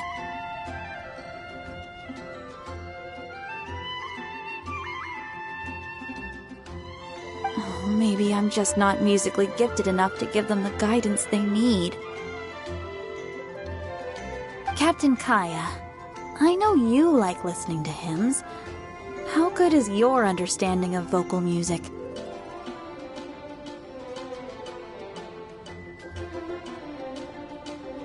Me? Music is far from my forte. But if you need some help, then don't worry. I know an expert who's more than up to the task.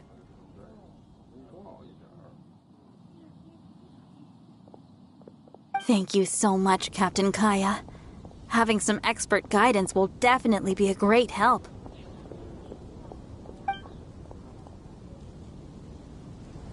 I'm sure you've figured out who this expert is already.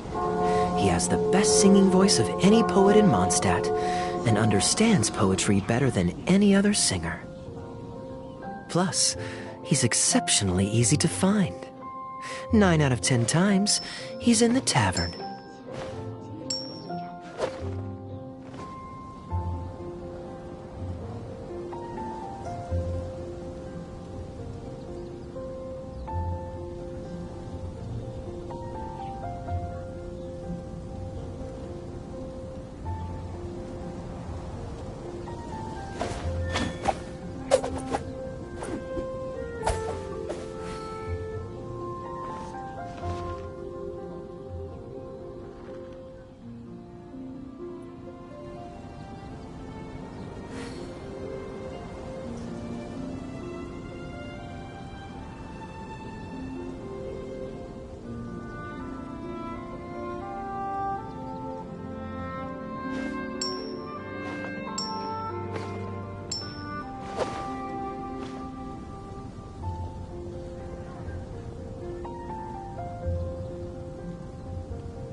Thank you both so much.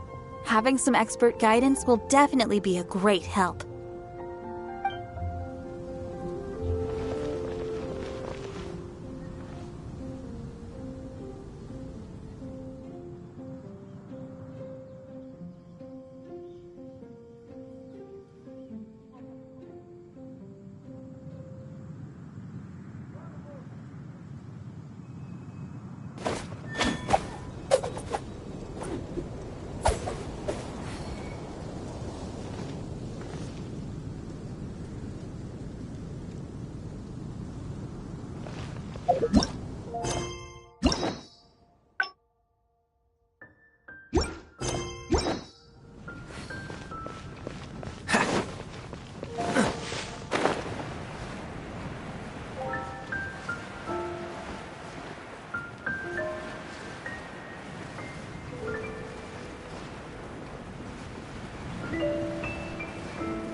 Good day. Drinking alone? I hope you don't mind us joining you.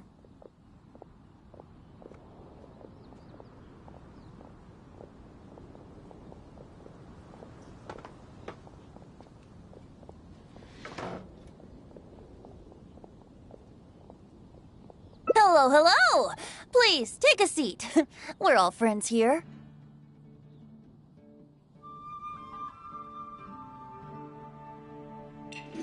Patton, one moonlit alley and an apple cider.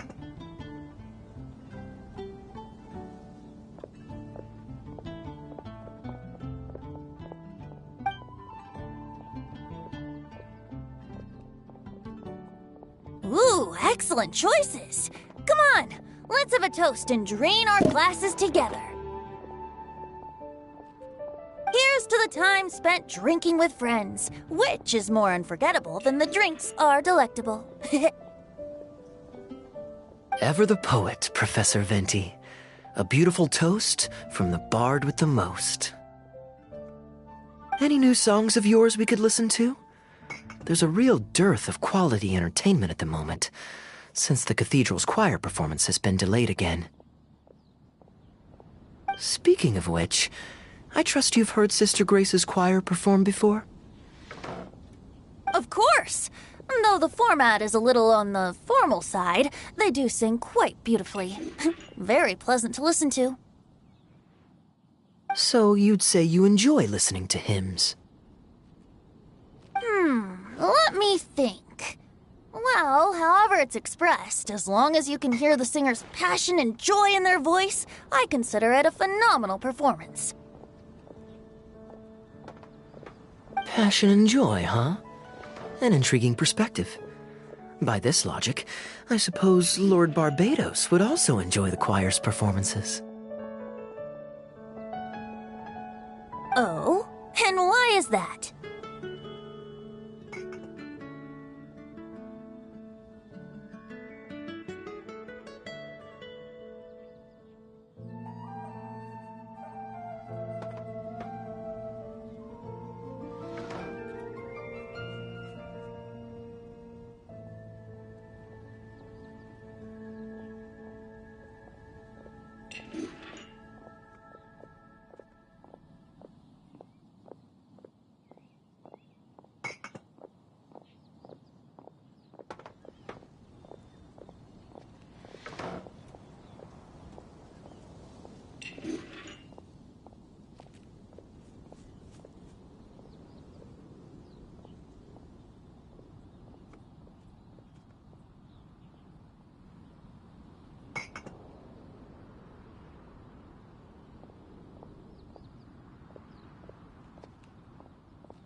Think about it.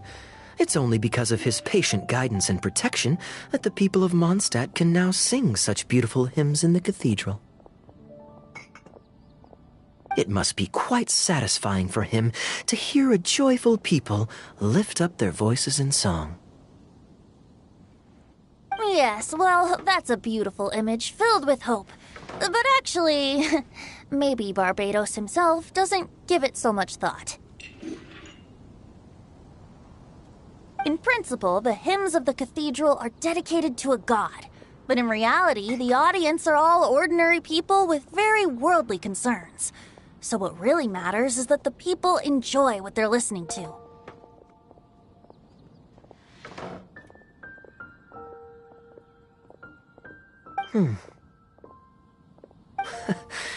If Sister Grace was able to see things that way, perhaps she wouldn't feel so distressed.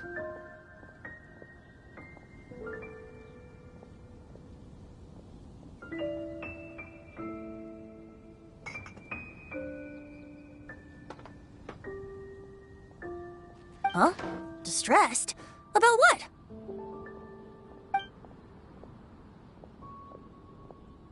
Ugh, she might be asking a bit too much. To be honest, if they have a natural talent for music, they should just be allowed to sing whatever they want. It'll all sound good. I'm pretty sure the first people to sing songs to the Anemo Archon weren't all singing the same tune. Besides, he is the god of freedom. Surely he'd prefer to hear Mondstadters sing their hearts out however comes naturally to them. Well, to each their own, I say. But Sister Grace seems quite bothered by the whole thing. If only a kind soul with a deep understanding of poetry and music could help her. Patton? More drinks? Uh-oh. I only brought enough money for one bottle today. I'll have to pass.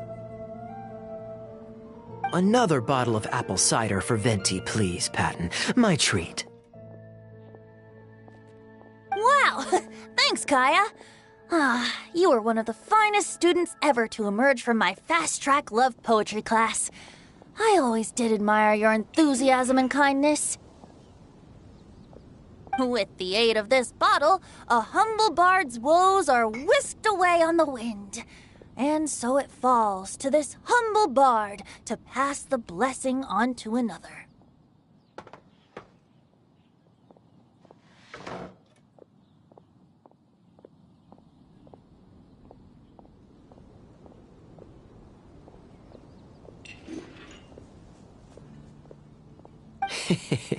Then this is probably the single most worthwhile alcohol purchase I've ever made. With your help, Sister Grace's problems are as good as solved. Sister Grace is a devout follower of the Anemo Archon. Perhaps it's her depth of devotion that causes her to worry too much about the smallest things. Don't worry. Just wait a moment. I'll go find her. Right after I finish this cider.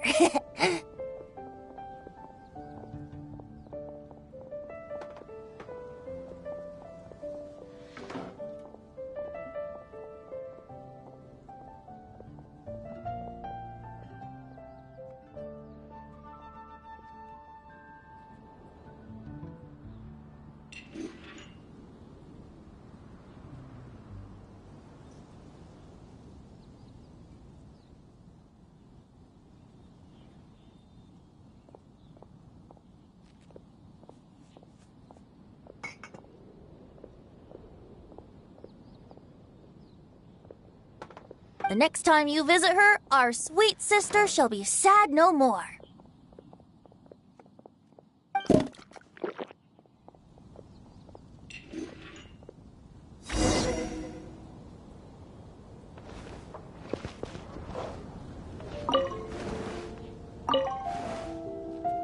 Kaeya is a wily character, but free wine is always the most delicious. It's fine. I mean, the church's choral hymns aren't exactly my strong suit, what with all the finicky formalities and so on. But as long as there is love for music in the air, I'm sure I'll be able to help.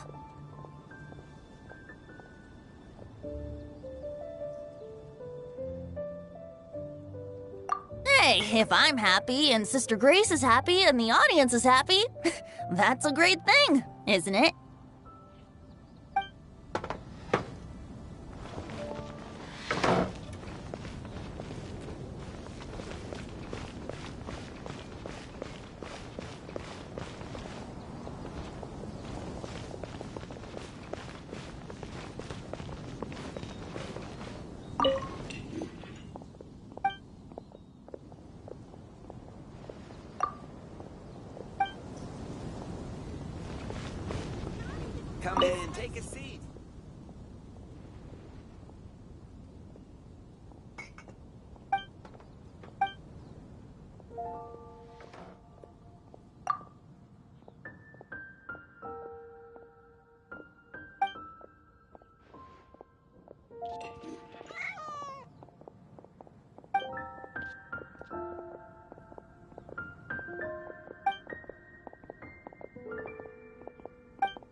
When I was may the Animal Archon protect you. Come take a look.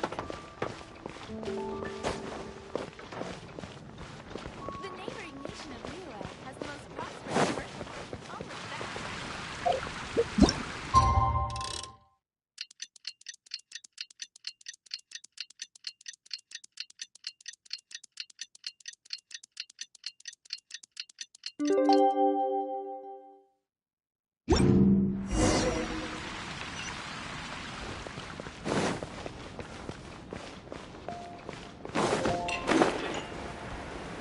not even one spicy dish. Jules from Liyue. Come take a look. If I take a back alley, I shouldn't get caught buying alcohol. Look, go ahead and pick up some new pieces from Schultz's blacksmith.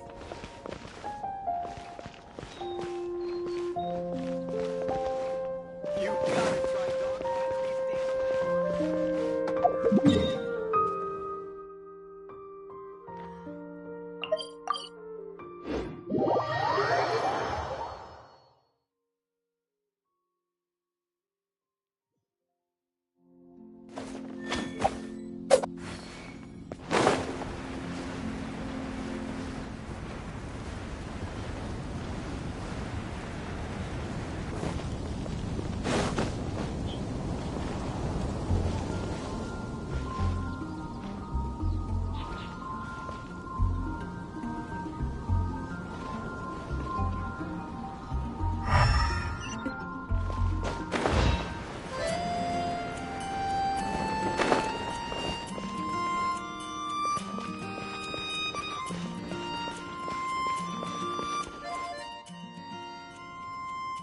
Hello, Sister Grace. How are the rehearsals going?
Captain Kaeya, your bard friend has a few suggestions that are somewhat fanciful in nature.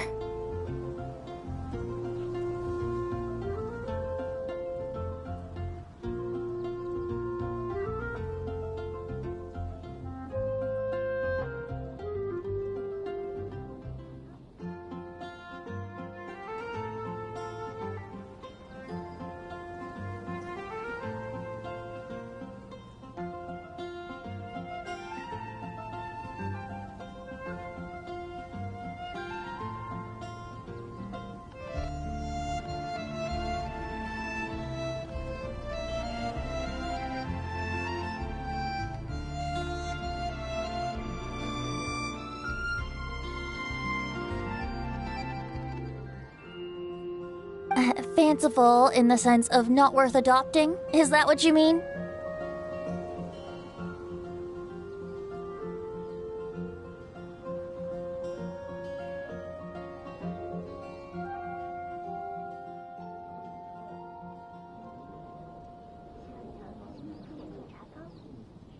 Everyone in the choir loves to sing, but they're used to singing their favorite songs.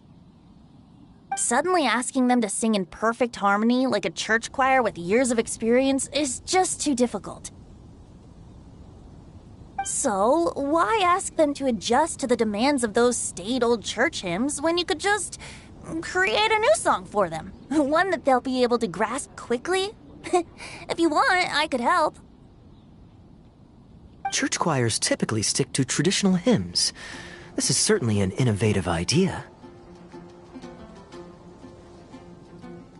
What's stopping you from considering it, Sister Grace?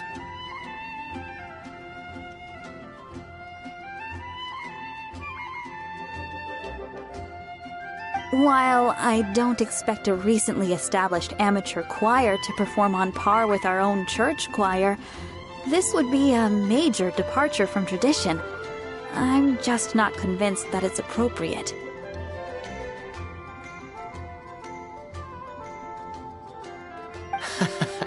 Is the Church of Favonius really such a stickler for tradition? Giving believers the chance to express themselves freely seems like it would be a very positive thing.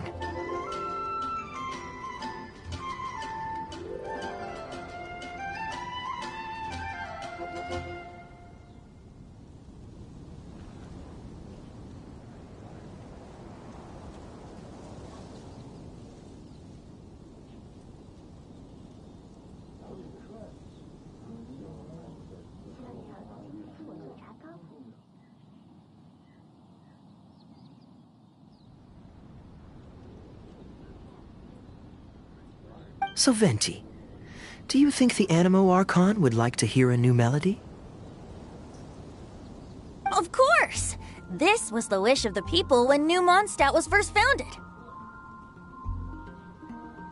Okay, well, let's see what our other friend thinks. Traveler, what are your thoughts?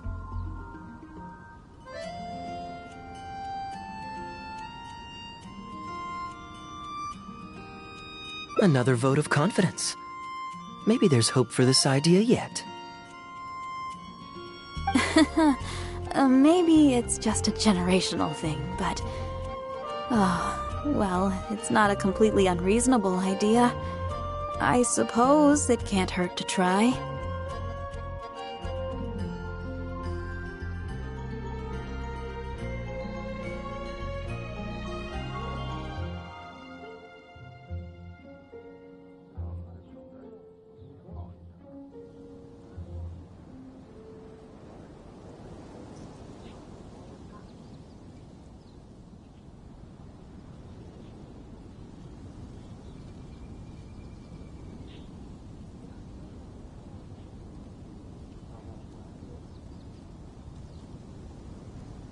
Looks like we're all in favor then, so let's start preparing.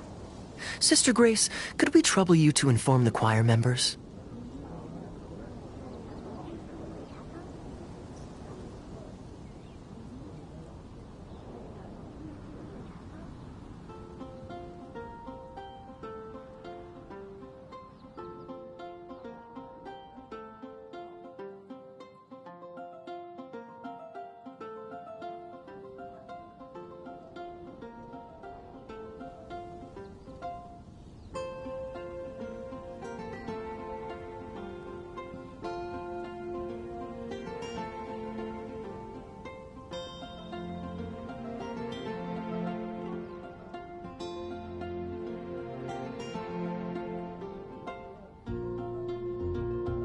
Of course.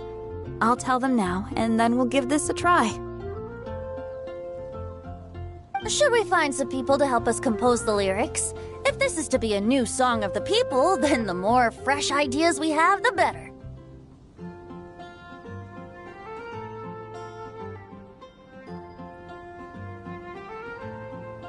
Good idea. Let's split up and find some contributors, Traveler.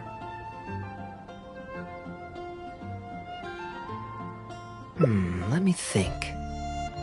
Since we're composing a song, we should try and recruit at least one person who understands music. Ah, I know. Sister Grace, how would you feel about us asking Sister Barbara to provide her input?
Given that the idea is to write a song dedicated to Lord Barbados, I'm sure Sister Barbara would be very willing.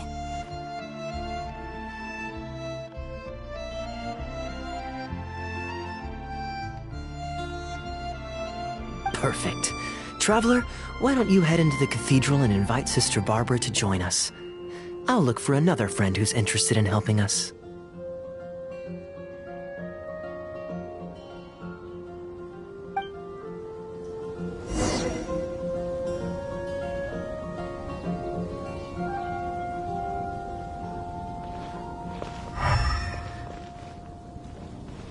Got it! Ah, with this melody, it'll be much more expressive.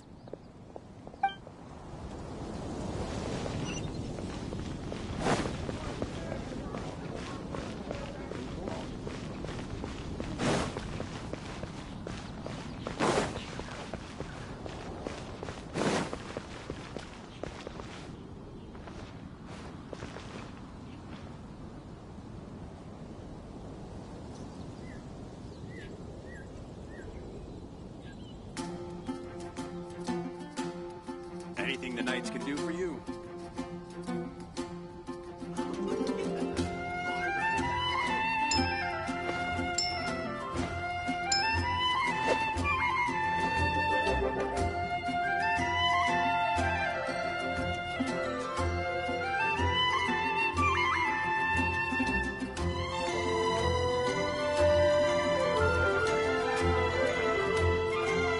Anything the knights can do for you? I didn't know you were such a slacker.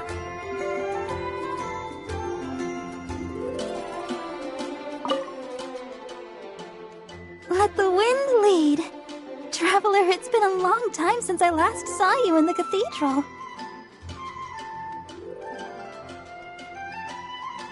Fortunately, I have some time to spare at the moment. What is it?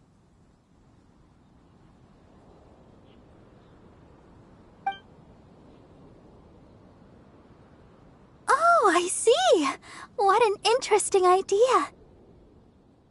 The hymns we know today have been passed down to us through the ages. Very few people would ever think to create a new one.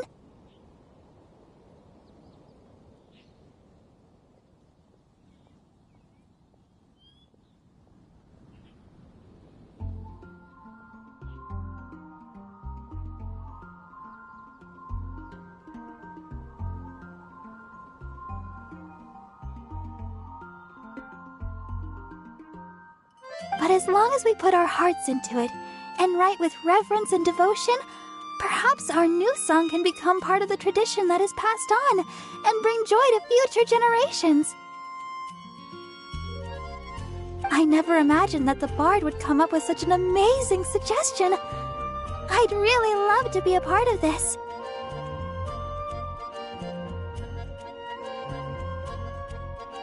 Sure. Let's go there together right now.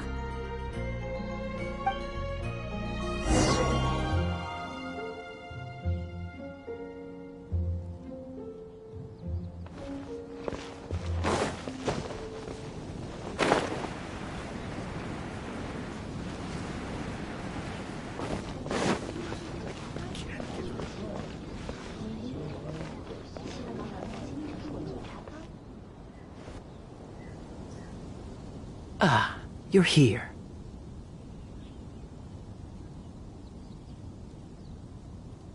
You took your sweet time.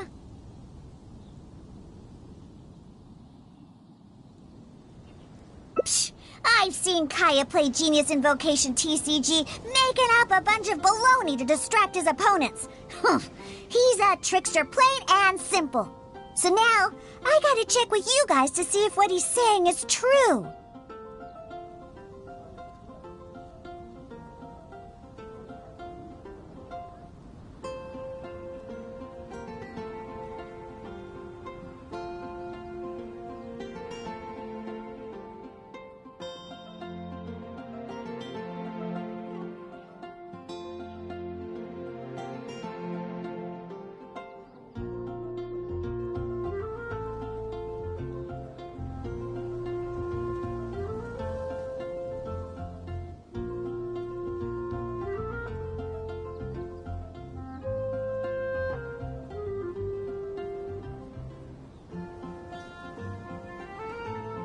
Can we really write about anything we want in this song?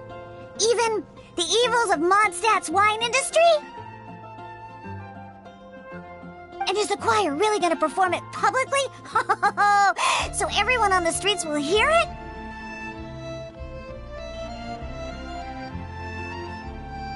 I don't think anything's off limits. I thought it was a fun idea anyway. Then I want to write this. All booze hounds will be punished harshly by Lord Barbados.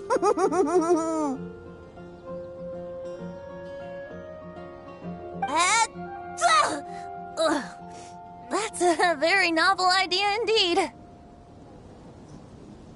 I'm used to just humming to myself while I work. So after Sister Grace criticized us for not singing in harmony, I was planning on quitting the choir.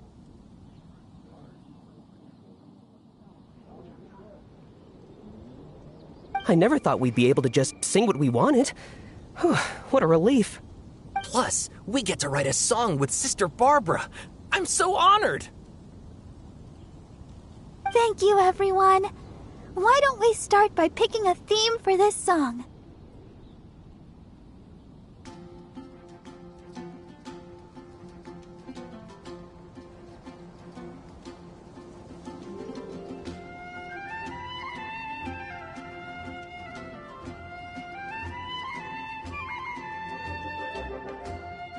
I agree.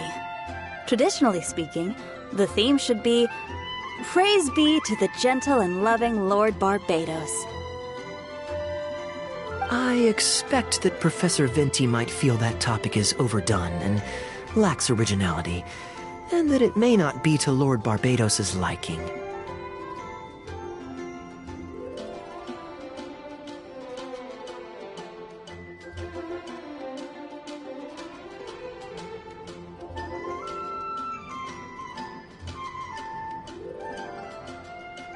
That's Kaeya for you. Got it in one.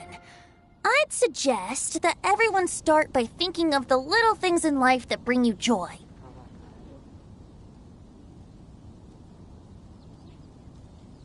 Ooh, well then can I praise the perfect fish head soup my mom cooked last night? Of course you can. I think I'd like to rejoice in the precious days spent together with family. Let us praise Mondstadt, the city that allows us to sing freely. See? Already we have lots of wonderful ideas. Let's write them down, and then Kaeya can... Kaeya?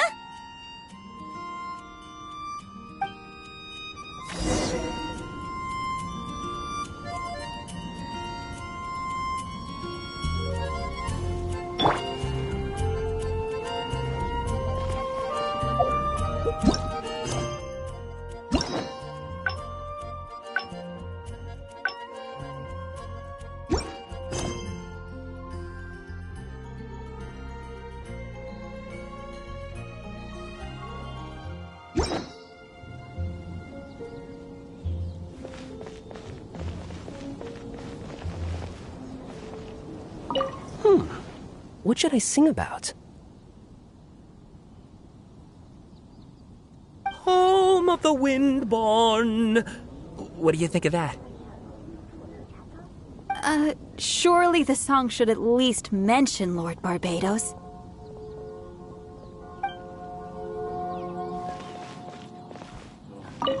Okay, everyone. Write your ideas down once you've got something. And then we'll open it up for a group discussion. I think the song should express the joy of being together with family. Should I write about fish head soup or Liyue grilled fish?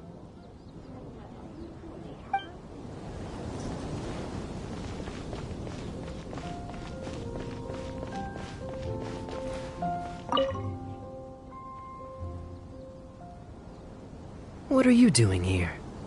Didn't want to participate in the discussions?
I just wanted to take you to hear a performance, but that obviously didn't happen, thanks to the problems with the choir rehearsals.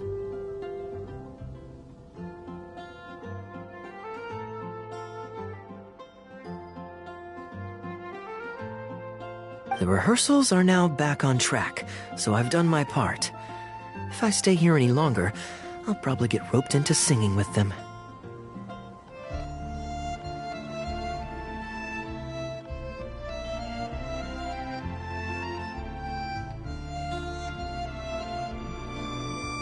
I'd rather it didn't come to that. My songwriting abilities are limited.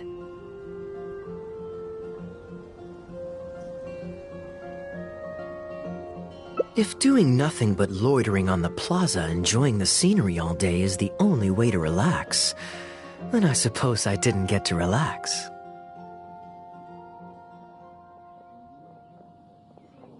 But that would get boring after a while. To me, it's more fun to wander around, see what's happening, and insert myself into interesting situations. Besides, can you be so sure I didn't have something to gain from helping Sister Grace with her choir rehearsal dilemma these past few days? Oh, I spy 2 naughty students skipping class, and they just so happen to be the very 2 who asked me to help Sister Grace in the first place. We're ready to review and discuss everyone's lyric contributions now. Hey, why is it that you look like you're trying to run away? I still recall the teachings of Professor Venti. The Animo Archon cares not about how moving the people's songs of praise are, but rather whether or not the song comes from the heart. With so many true believers gathered together earnestly writing a song for him, I'm sure the Animo Archon is watching on and feels very satisfied. That's what a song of worship is all about. So, mission accomplished. And that's the reason you've decided to leave? Slipping away before the final verse is sung, before the poet has uttered the last line, before everything has concluded. I don't know. Something about it just resonates with me.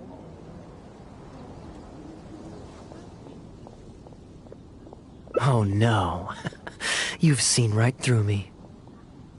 Wow, that was a craftily crafted speech. I almost fell for it. But to share all this with a group of friends, only to find myself one friend short before the final verse is sung, before the poet has uttered the last line, before everything has concluded, I don't know. Something about it just irritates me. If you don't want to write a poem, then let me gift you one.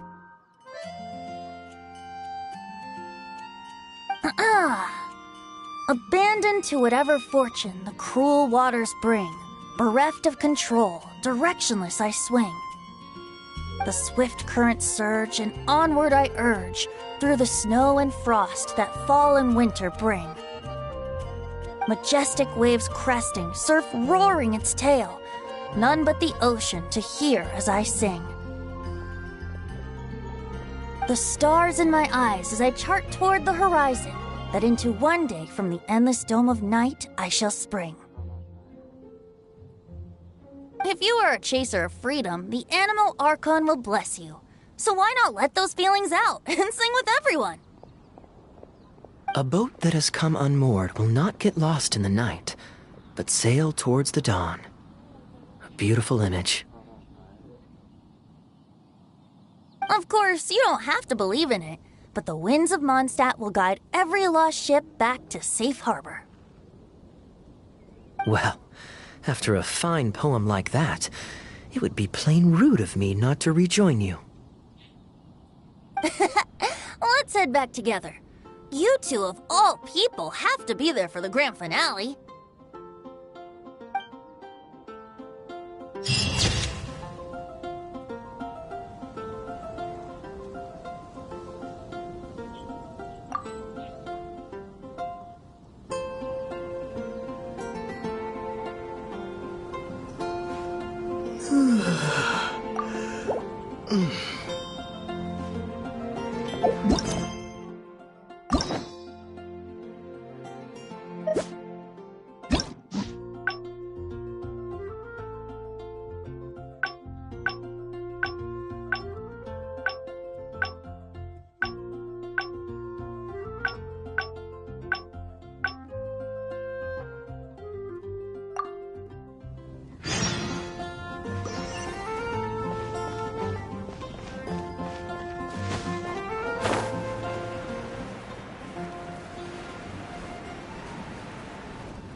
What's the hurry? I'm surprised Klee still hasn't escaped. I taught her a few tricks just before I left.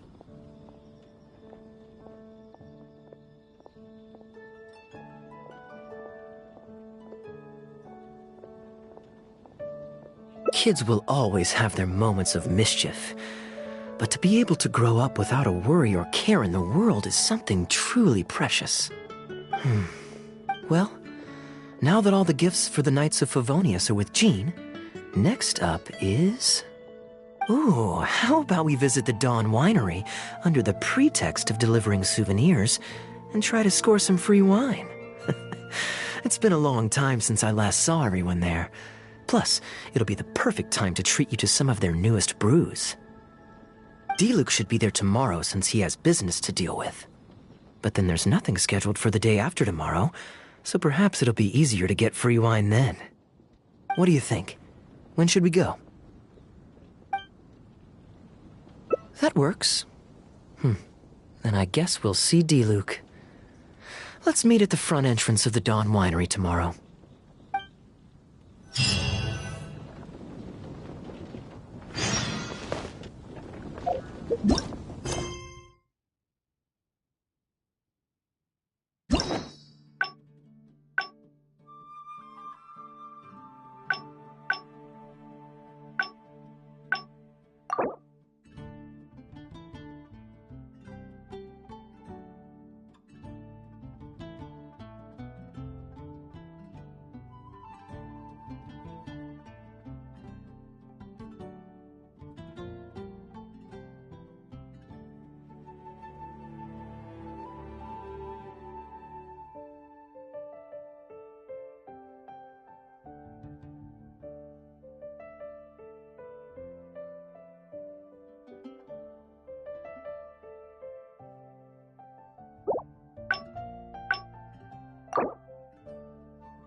You made it. Come on, let's go inside. Brace yourself for some sour grapes.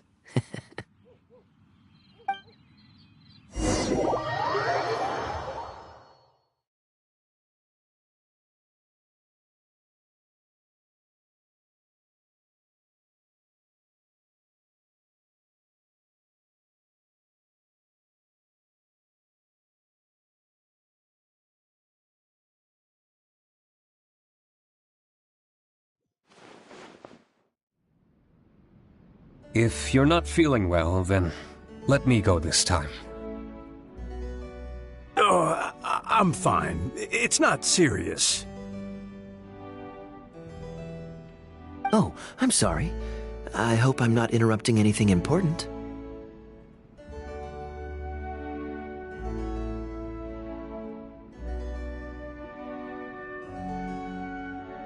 What are you doing here today?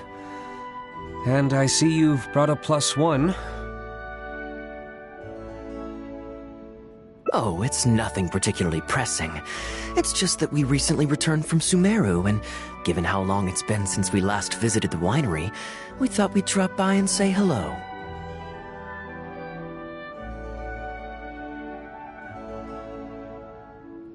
Is that it? Make yourselves comfortable then.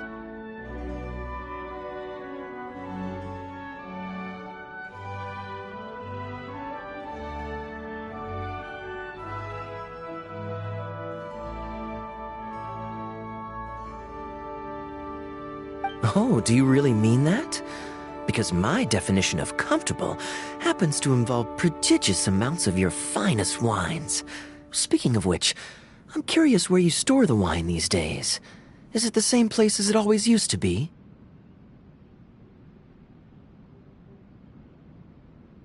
Sounds like you're in a hurry to reach your goal.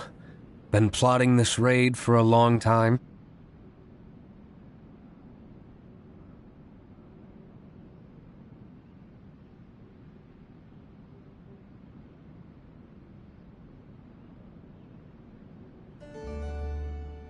Plotting a raid?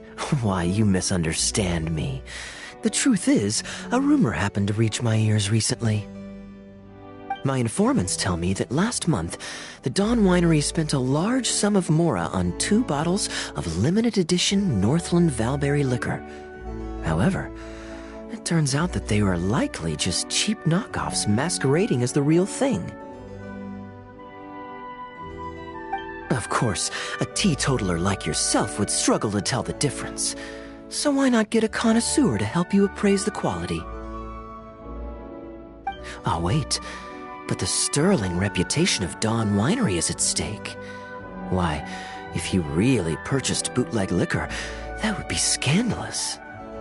Better to have unknown and insignificant alcohol aficionados do the taste test for you, to prevent word getting out.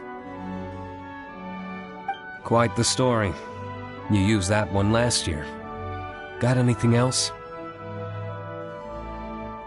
What? Really? I totally forgot.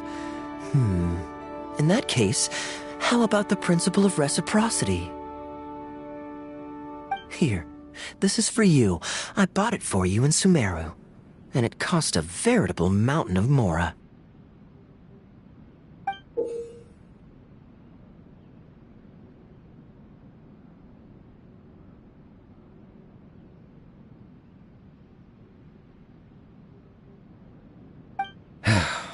Thanks.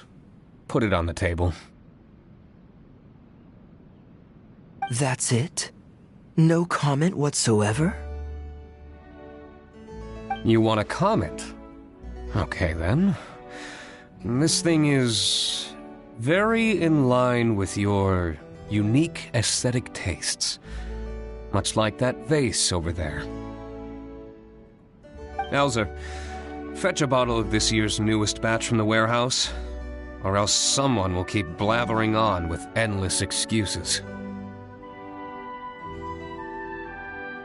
One moment, Master Kaeya. I shall fetch it immediately. What's wrong, Elzer? Are you okay? My throat is a bit raspy is all. It got better after I began taking medicine, but recently it flared up again. Other than a bit of difficulty breathing now and then, it's nothing to be concerned about. Many illnesses are caused by overwork. If you don't get enough rest, medicine alone won't solve the problem.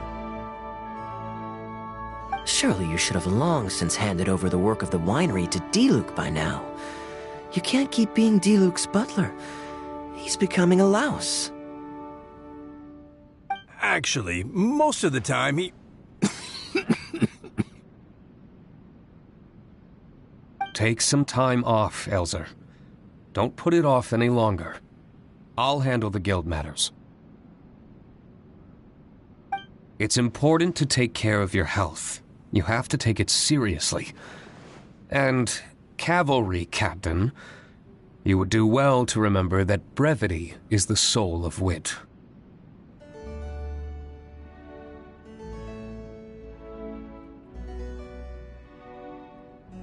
Master Diluc, Master Kaeya, thank you both. Then I'll take my leave and rest for a few days. Enjoy your vacation. Though, before you officially clock out, let me head out the door with you. We can grab a few bottles on the way.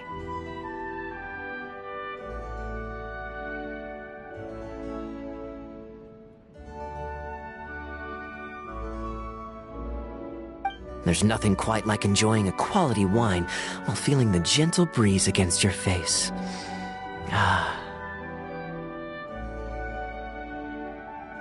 Normally I'd accompany you, but unfortunately I still have some pressing matters to take care of. My apologies and regards to both of you. Really? Oh, that's a shame.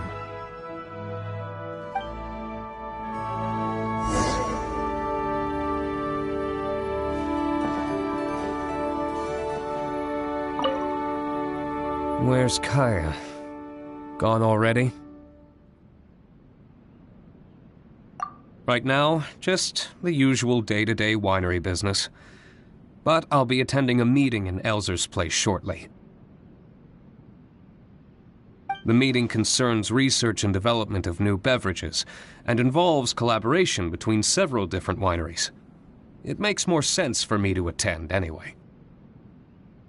Kaeya can answer any questions you might have while I'm not here.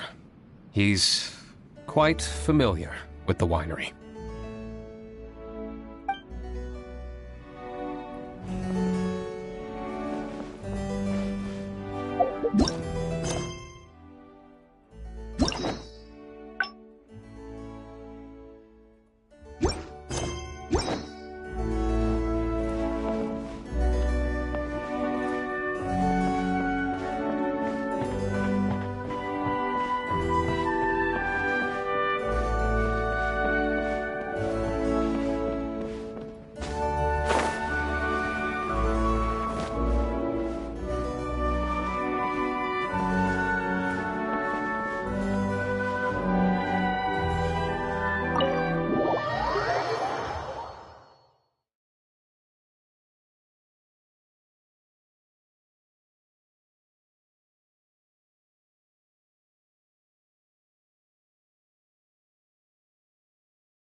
I asked Connor to select a bottle of our best.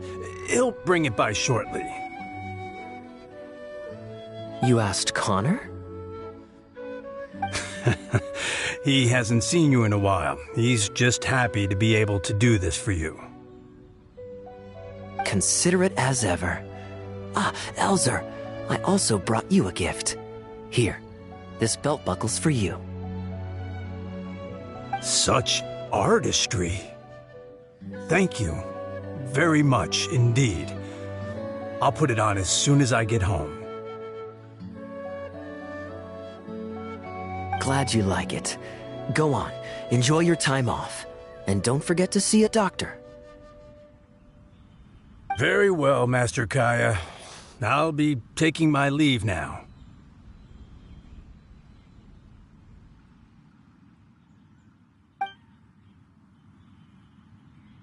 Elzer is a good guy, and he's very responsible. But with 1,000 different things to worry about each day, that same sense of responsibility wears him down. Master Kaeya, your wine and an apple cider for your friend. All freshly fermented this year. Please, have a taste.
Traveler, this one's for you.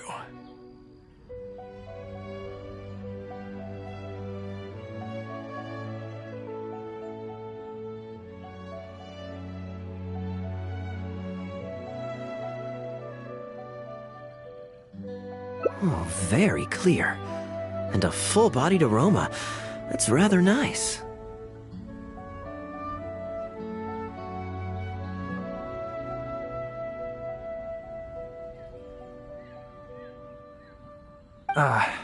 Isn't it? This one's a little on the sweeter side, but I can go grab a dry one if you'd prefer.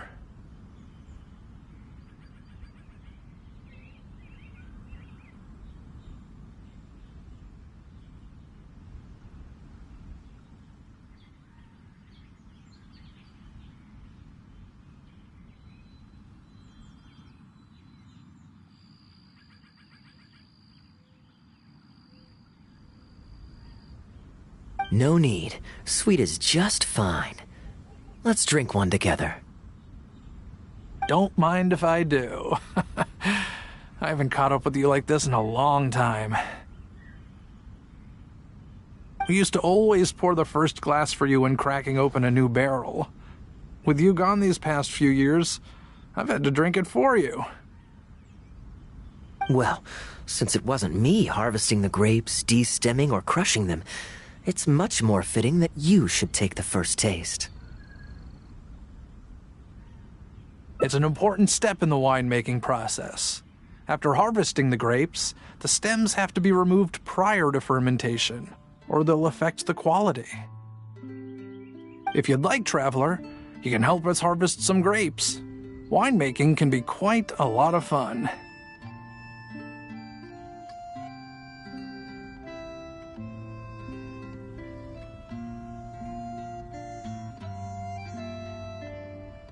It isn't nearly as exciting as he makes it sound.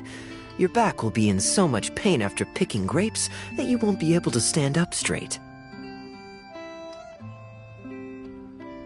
Master Kaeya is right. Harvesting grapes is a back-breaking labor. But seeing the grapes turn into grape juice, then ferment into wine, it's a fascinating experience. And every person at the winery should have a chance to share in it. Wait, so D-Luke actually helps you with the winemaking? Oh, goodness no. Master D-Luke is far too busy, not just during the day, but even at night. Oh? And just what is D-Luke always so busy with? Well, you know, come nightfall, he's always out there, networking and so on. Master Kaeya, you may be surprised to learn just what lengths Master D-Luke is willing to go to for the sake of the business. Connor, you're an awful liar. I hate to see you struggle. Oh, so Master Kaeya, how do you like your drink? I remember you weren't very interested in wine when you were young.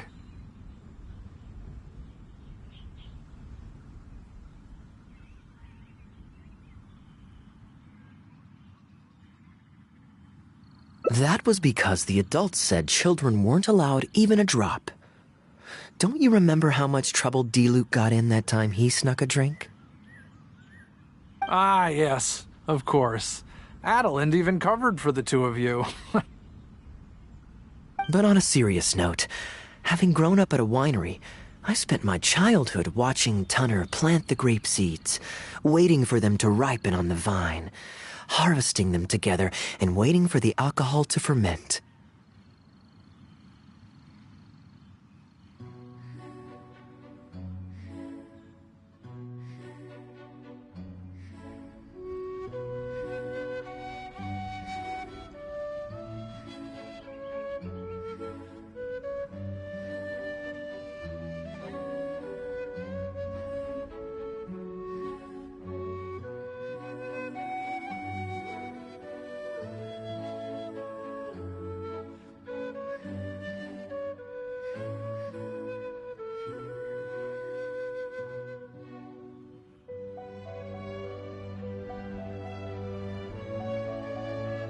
Even though I couldn't help with making distilled spirits, watching everyone work was fascinating.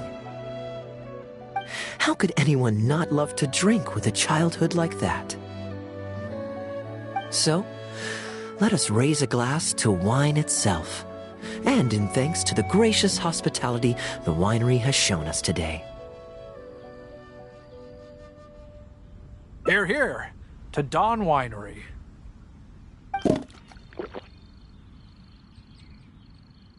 Speaking of wine, Connor, I have a gift for you. It's a decanter set from Sumeru. I get a present too? Thank you, Master Kaeya. Time really does fly. I still remember the days when everyone was giving you gifts at your birthday parties when you were young. Now I have wrinkles and Tunner's bent double, while Master Kaeya is the cavalry captain of the Knights of Favonius. How is Tunner holding up?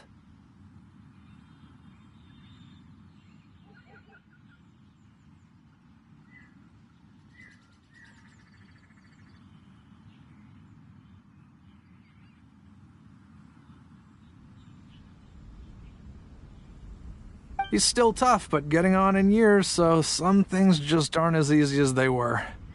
But he's used to doing things his way and doesn't trust new employees to do it for him. A lot of the temporary workers I hired quit because they couldn't handle how picky he was. Master Kaeya, if you have time, why not go talk to him about it? You're probably the only person he'll listen to besides Master D-Luke. I definitely owe him a visit. I haven't seen him in some time, and I do have fond memories of the days when he was teaching me to pick grapes.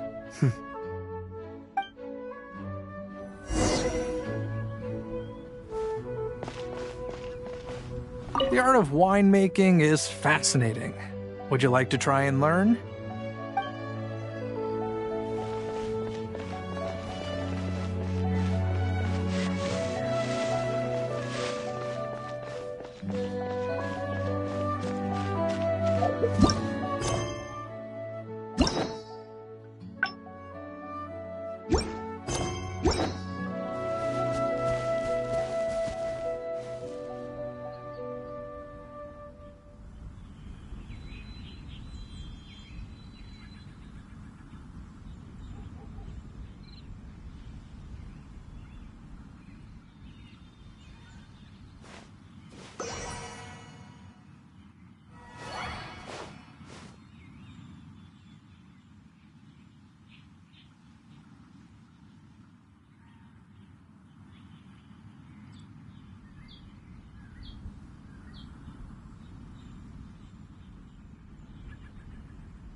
Busy day today, Tunner? Oh, Master Kaeya, you're back. No, I'm not at all busy. I just spend my hours watching the grapes growing on the vine. They're growing wonderfully this year. A few rows are almost ripe.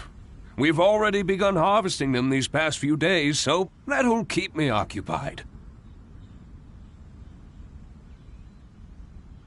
Sit. After we're done picking, I'll bring a few bunches over for you to try. No need. We were just drinking with Connor, and our stomachs are so full of wine that we couldn't eat a bite. What about your friend? Doesn't he want to try? Allow me to introduce the honorary knight of the Knights of Favonius.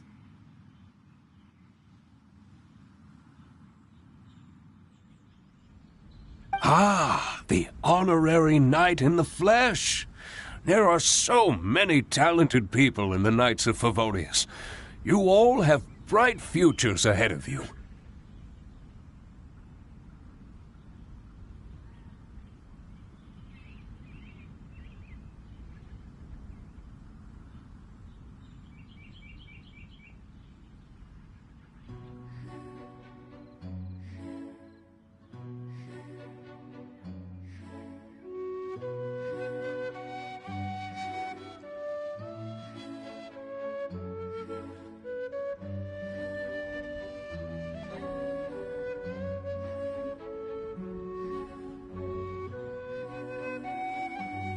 Harvesting grapes is hard work. Let me help you. Do you still remember how I used to help out when we were short-handed? I believe I do. In that case, I'm counting on you. What's this? Everyone's clamoring to do manual labor? Well, suits me. More help is always appreciated. Come with me, young lad. I'll tell you which grapes are ripe enough, and you can pick them.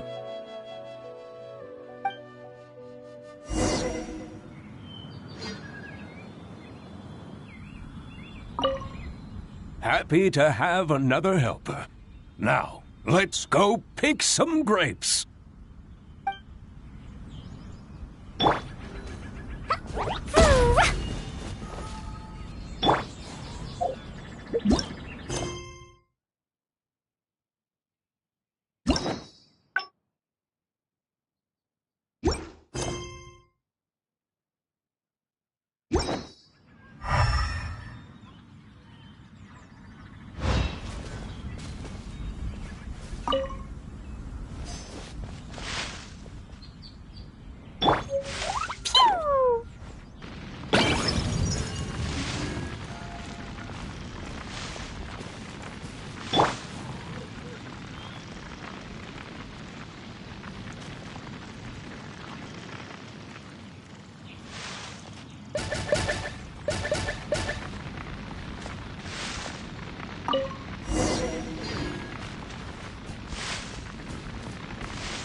You have nimble hands, lad.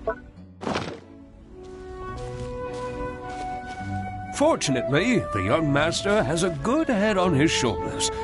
Didn't take long for him to get up to speed. And now he's turned into such an outstanding young man. Polite and kind.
Happy to have another helper.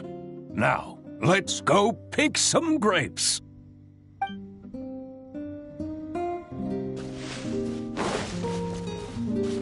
If I had a son as exceptional as Kaeya, oh, I would be the happiest man in Mondstadt.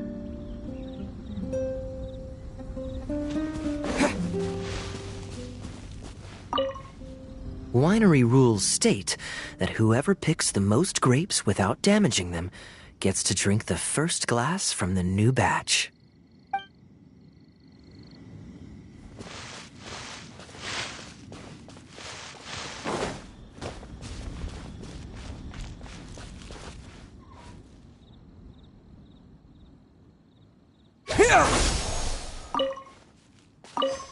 There's a few more rows of grapes up ahead.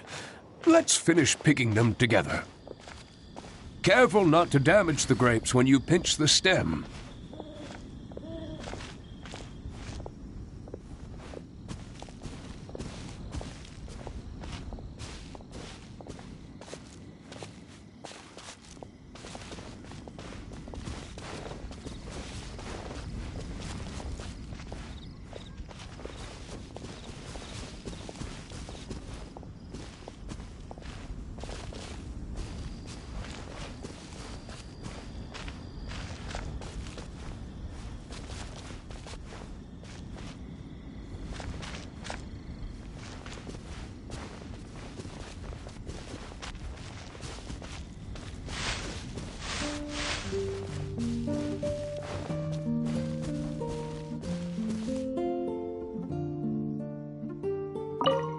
These grapes look excellent.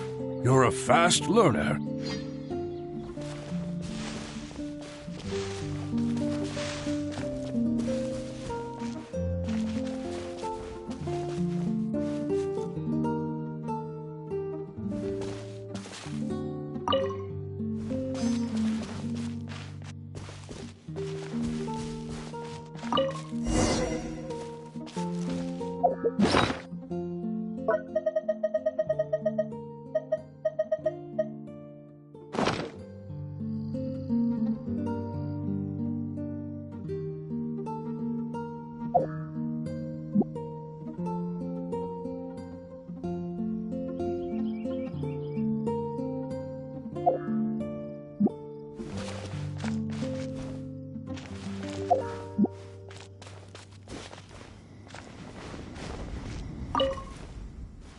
I'll take them. Good job. Master Kaeya left the winery and moved to Mondstadt. Just like my own son, Guy. He left home to join the Knights of Favonius, too.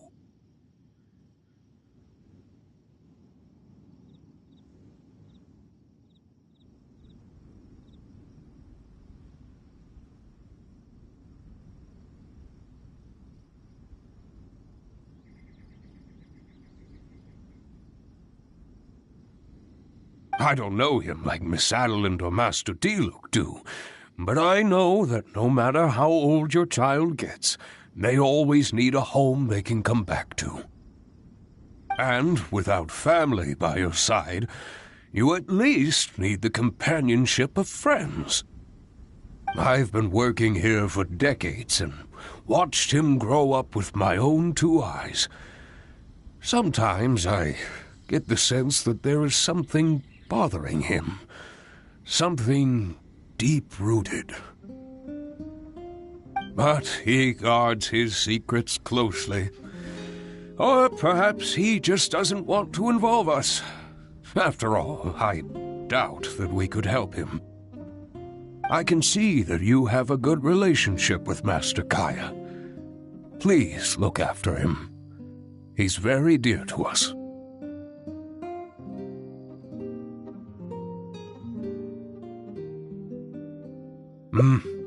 That he is, yes. I do still think of him as a child.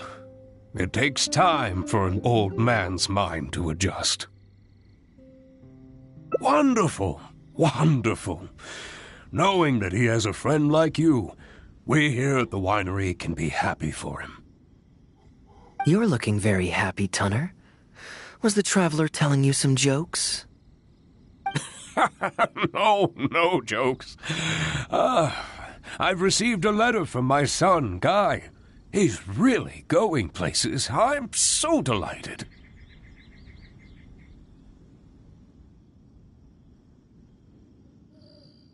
Master Kaeya, honorary knight, my eyesight is fading in my old age. Could you read it out for me? Of course.